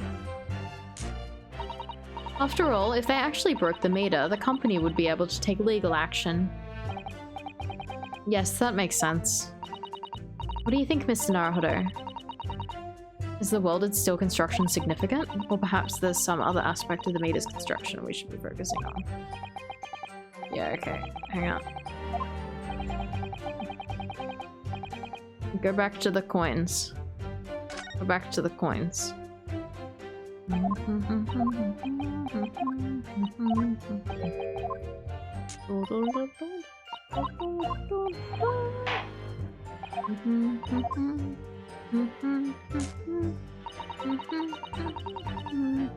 Let's save my game. Even though every single time we fail, I've not reloaded, but I'm saving it anyway, just in case.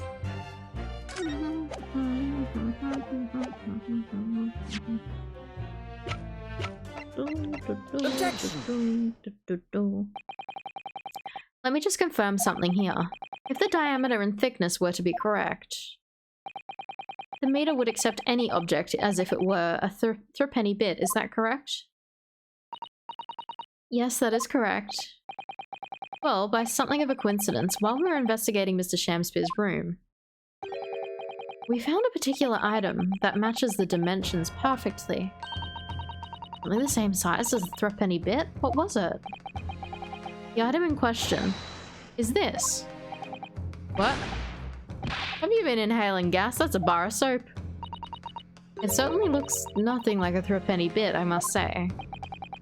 Looks like I'm gonna have to point out exactly what I mean here.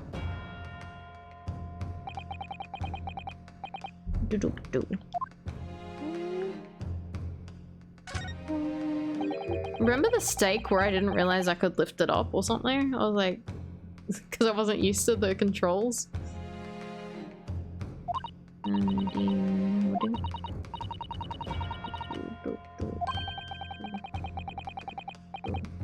That fucking steak.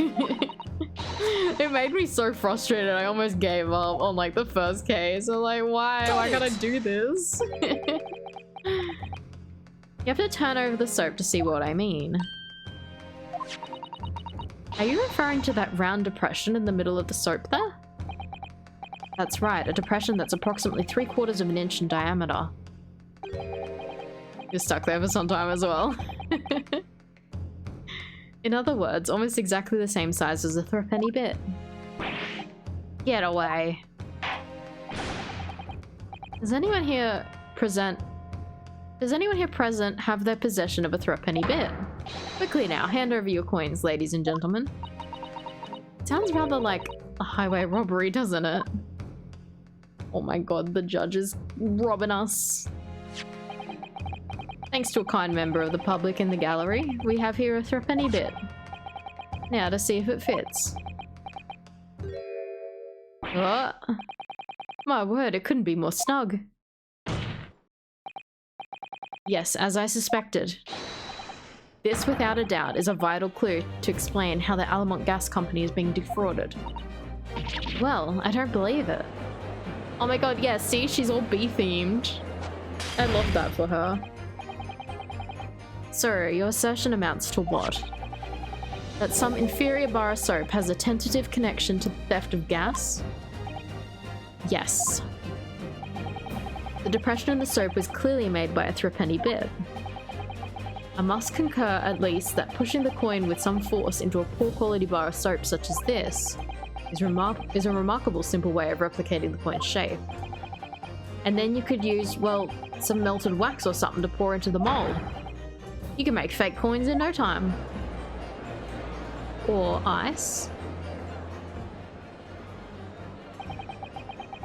This all brings the pieces of the puzzle together. This is the method Mr. Shamsphere has been using to steal the gas. That's the missing link. And now, if I follow the chain of thought, it's going to bring me to a new explanation of what happened that nobody's considered yet. But this is all nonsense. If the man had been making fake coins, my worker here would have found them when he emptied the meter. Quite true, Lady Alamont. In the absence of some black magic that could make them disappear. Whoa, I see. That's what we're dealing with, is it? There's one form of black magic that could cause the fake coins to disappear in thin air, yes. Exactly. And the meter here gives it away. What on earth? There are remnants of the magical method used visible at the gas meter taken from the victim's room. If that's your assertion, counsel, the defense will identify these remnants in the court at once. Where can the remnants of the method used to make fake coins disappear be seen? It is this thing. I already showed you guys it. Got it! Got it. We found this bar of soap at the scene of the crime, just outside the victim's window. Outside? Yes, outside, where you yourself, Mr. Meterman, were loitering in the freezing winter air. Hey, Vito, how are you? The Odne sonification. This is the true taxi now. This is the true taxi. That's where we found the soap. Ah, I get it. That's right. The answer, of course, is ice. Did you say ice? Mr. Shamspeare has been leaving soaps like this outside his window each evening filled with water. After a night outside in the bitter cold, the water is completely frozen solid until the next morning. Then he takes his fake coins of ice and feeds them into the gas meter, giving him light and warmth in spades.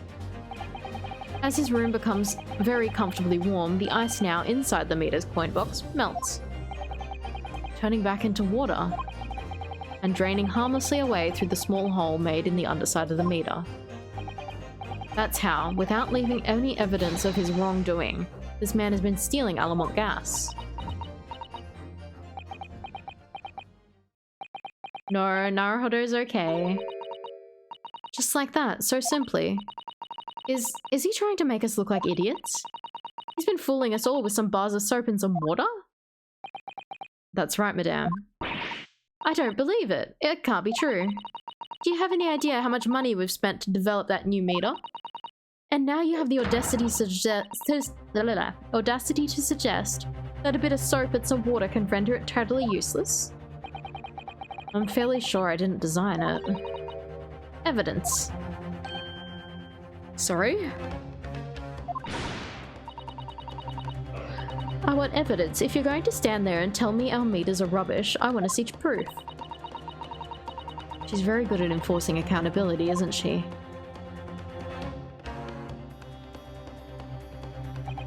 Very well, Lady Alamont.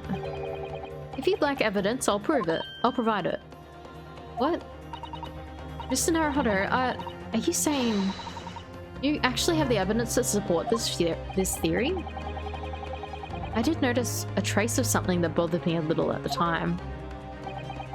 And I have a feeling that this theory we've come up with now could explain it. A piece of evidence that substantiates a theory about how Mr. Shamspeare has been stealing gas is in this photo because it shows that it's wet. This photograph of the scene at the point when the victim was discovered, taken by Inspector Gregson. It clearly shows the remnants of the crime carried out by Mr. Shamspeare. What remnants?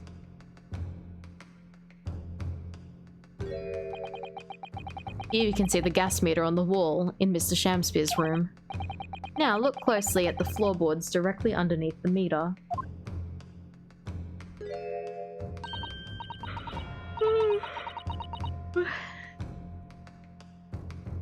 What is that? Some kind of grubby stain? Almost certainly it's a water stain resulting from the liquid that drained out of the hole made in the meter. If one coin gives around 2 hours of gas usage, then the occupant was heating his room all in all his waking hours. We can imagine he would have used around 10 of his fake coins each day. Melting ice inside the meter's coin box would have been dripping out almost constantly, leaving a stain on the floor. This is awful. And there's further evidence too.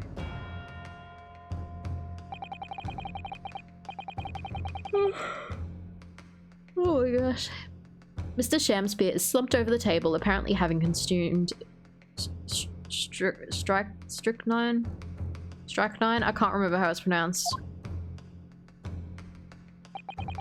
And right there next to him is a bar of soap, broken in half. You're right. It would appear to me then, Counsel, the man was eating the soap, was he? Pardon me for disagreeing with your lordship, but certainly not. He didn't beat about the bush here, did he? In truth, Mr. Shamspeare was found with a fork in his hand. A meal of soap is soundingly... Oh. Do you mean to say he was using that fork to... Yes. To extract a frozen coin from the bar of soap. Oh. But the bar broke in half. So perhaps it didn't go very well. Good gracious.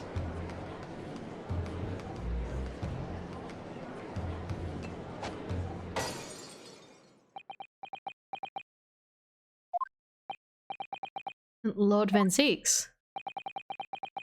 I was throwing my hand up in despair and happened to catch my hollowed bottle in the way. Pray forgive my maladroit mistake. What is the meaning of this, counsel? Allow me to pose my learned friend a question. What exactly did you establish with your most recent cross-examination? Well... that Mr. William Shamspeare is a liar and a thief. In other words, that his testimony is unreliable. That's it. That's exactly it. Very well, let us assume the man is a liar. Now allow me to pose another question. What possible difference does that make? Need some time in the sun, he does. Well, we know that suicide can be discounted. Scotland Yard's investigation revealed no sign of another vessel that contained poison. And on the night in question. Oh my god, I can't stop yawning. The night in question, there were no visitors to the room except for the accused. I think when you like are reading things out, you must like use more oxygen than just, you know, not reading things out, and then you get like really tired. You start yawning to get more oxygen. The young gasman's testimony, which we have no reason to doubt, has confirmed that. Furthermore, the only possible way the poison could have entered the victim's body is via the tea. It's late and I need sleep. I don't want to sleep. I'm not going to bed. You can't make me. The court has seen no evidence whatsoever that suggests otherwise. I'm killing you. I'm sorry, Vito. Why? What's wrong? Are you tired as well?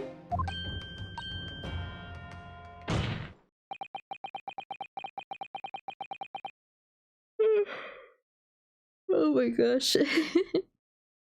Even if William Shamspeare is the liar you claim him to be, these facts have been objectively established. Can't leave the case hanging like this. I'll stop when I get the chapter break.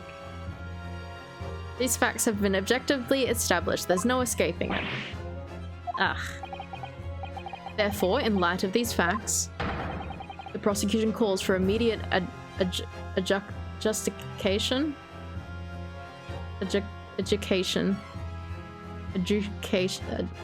Yes.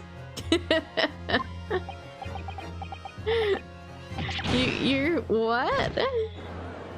Yeah, it does sound like a break's coming. You get to stop. Order. Well, counsel, how does the defense respond? Mr. Naruhodo. Adjudication? Ah, thank you.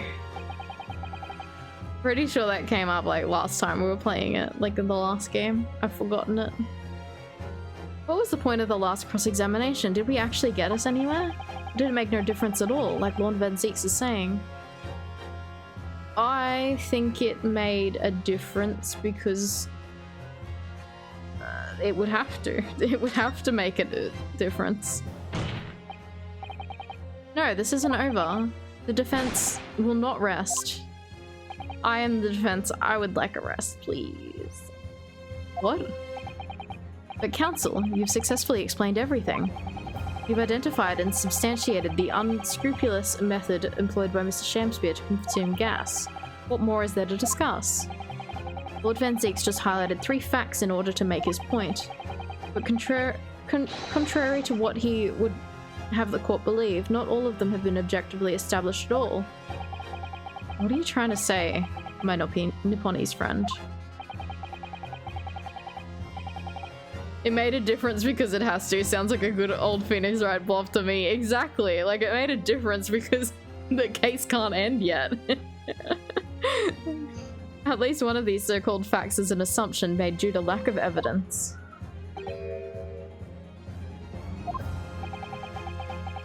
But the situation has changed now, following the cross-examination of the latest witness to take the stand. Don't be absurd. What is this nonsense? Yes, when you bring everything we've learnt so far together and consider it as a whole, it's clear. There's a question now we need to reconsider, namely... I don't know.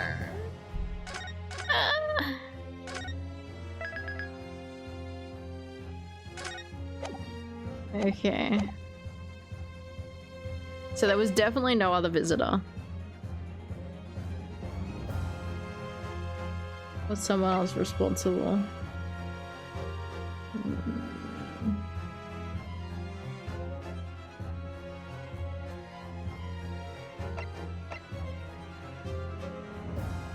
I mean, he could be lying that it was the tea. I don't know. Why would he drink it later?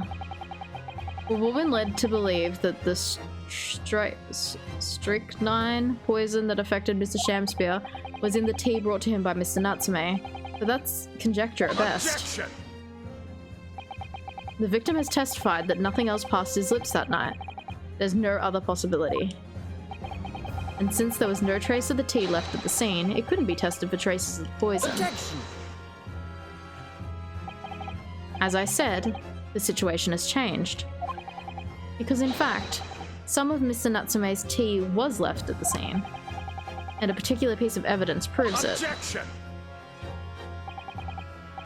A ludicrous claim. Scotland Yard detectives investigated the scene exhaustively. What evidence are you suggesting they missed? The defense has made a bold claim indeed. Very well, counsel. Present your proof. What evidence from the scene of the crime can tell us about the nature of the defendant's tea? Is it these?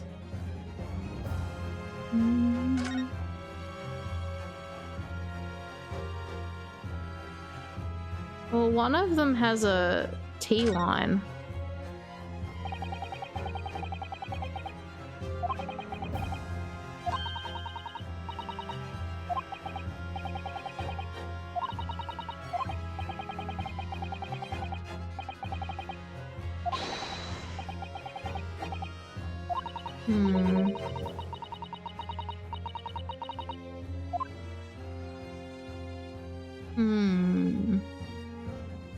We got this.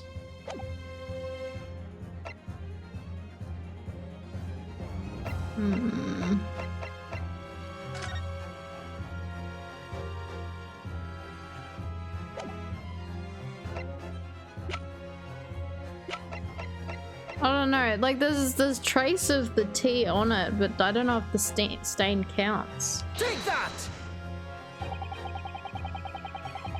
Aww.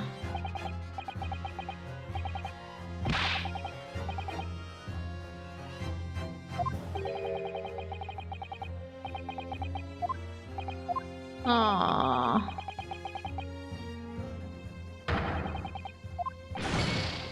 No.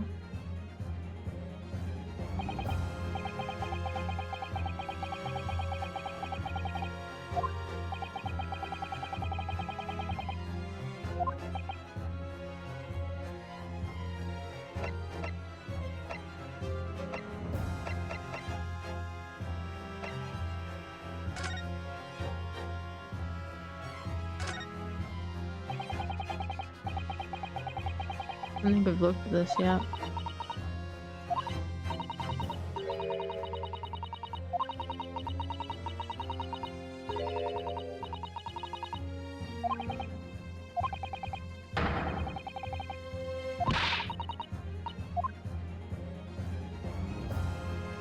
Shows nothing.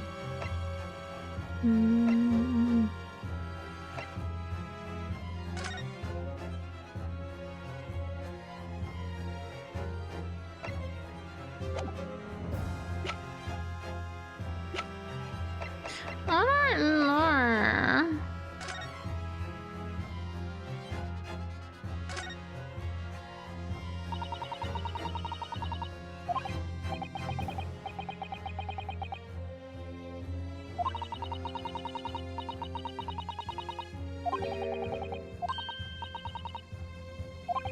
Okay, so he did leave it longer. Yes, Gunblade, I would love a hint. Sasquatch. Sasquatch. Although that did just update something. No ring inside Mr. Natsume's cup. But I don't know how that proves anything. You can, but it has to rhyme. Yes, I would love a hint. I want to end this chapter so I can stop streaming because I keep yawning.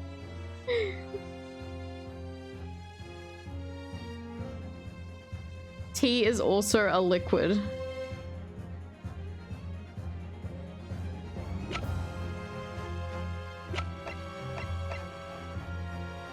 I don't have anything else with liquid besides the soap had liquid.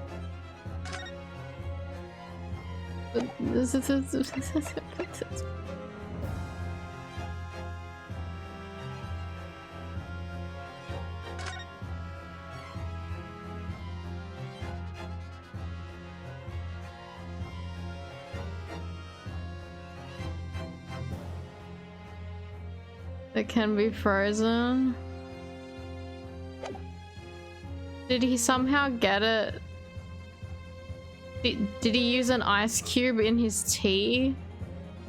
Of the ice? This is feeling very... This is feeling very, Take that! like a stretch. I don't get it, I think. I don't think I get it. Take that! Has to be the soap. There we go. Good gracious. Yeah, I got it. The soap again, the same bar the victim used to fashion his coins of ice. Oh my gosh. That's right, my lord. It just came back to me. Something about when we first found this bar of soap at the scene yesterday. Ah. It's more bars of soap. Yay, I got it.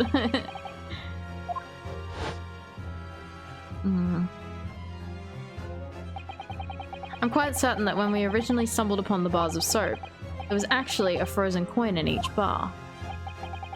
So you discovered the gas thief's coin factory. Fascinating.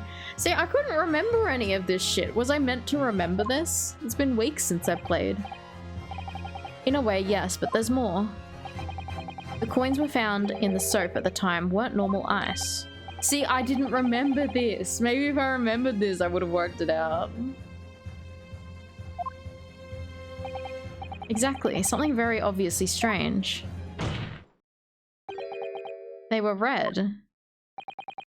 The ice was red? No, you mean... That's right, it's obvious to me now. The fake coins in the soap were made from frozen tea. Ooh. What? I would remind the court that the statement made by Mr. Natsume earlier in this trial. That evening, yes, I did take some freshly brewed tea with me when I visited Mr. Shamspeare's room as a gift. The public... Oh.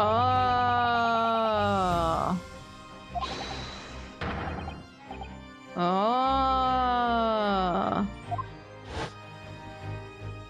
I forgot that already. That was a stretch for me to remember, hey. I believe there had been snowfall that day. It was particularly cold. Sadly, on such occasions, the poorly constructed water mains in the East End are prone to freezing. So in the night in question, Mr. Shamspeare, having no running water to use, was forced to use the tea brought by Mr. Natsume in order to make his fake coins. My word. Do people not, like, have water for the night to drink? There were 2 bars of soap in the window ledge when my judicial assistant and I investigated the scene. That's right, and we only borrowed 1 of them. Which means that even as we speak, some of the defendant's tea is still present at the source of the crime. Frozen solid in a bar of soap outside Mr. Shamspeare's window. Extraordinary. Earlier today, Inspector Gregson informed the court that even if 1 drop of tea remained, Scotland Yard would be able to analyze it for poison. As such, we are now in a position to prove or disprove what has, until now, been mere conjecture. By finding out for sure whether or not Mr. Natsume's tea actually contained strychnine at all. Strychnine? Ah, you smug Nipponese. My lord, we cannot do the defendant the injustice of passing judgment now.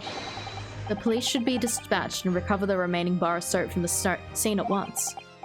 The defense requests a thorough analysis of the frozen tea embedded in it to determine whether or not it contains any poison. Ooh.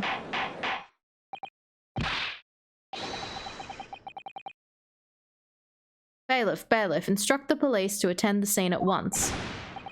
Yes, my lord, understood. Whoa.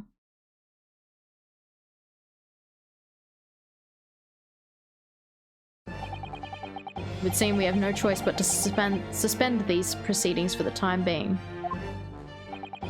I trust you have no objection, Lord Venziques. None, my lord. Scotland Yard will recover the tea from the scene and carry out the requisite tests immediately. The trial will resume at the same hour tomorrow. Prosecution and defense may conduct further investigations as appropriate in the interim. Yes, my lord.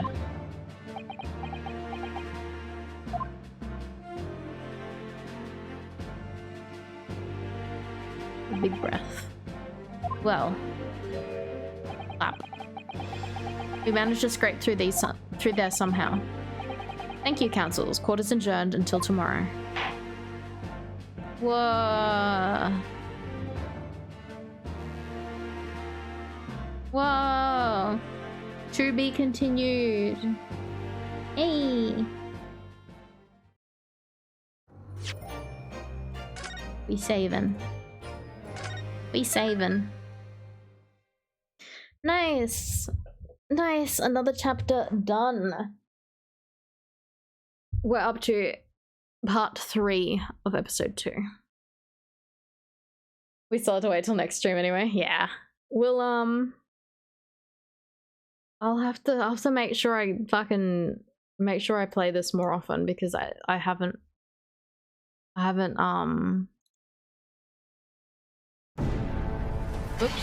oops. I opened up Twitch, sorry.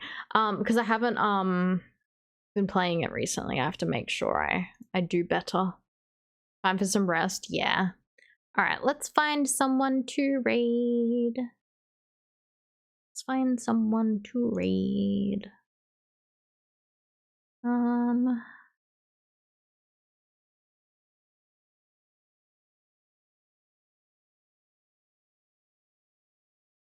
Kate is still going. We are going to go say hi to Kate. I love Kate. Everyone go give Kate a follow. She is amazing. She's lovely and pretty and I love her. I love her. Raid. 8-bit. Thank you everyone for hanging out. I appreciate you all. I hope you guys enjoyed Ace Attorney coming back. I'll have to make sure I stream it more because I get tired and then I'm like, oh, I don't know. Whoa. I don't know if I want to read out a game. Like, you saw me, I was yawning heaps, so I have to just make sure I just get through it. It's a nice game to enjoy, but sometimes we gotta use our brains when we want to relax. Yeah. Yeah. It just makes me tired reading things out. That's all. Alright, good night everyone. See you guys next stream. I hope you guys have a great weekend. Good night, good night, good night.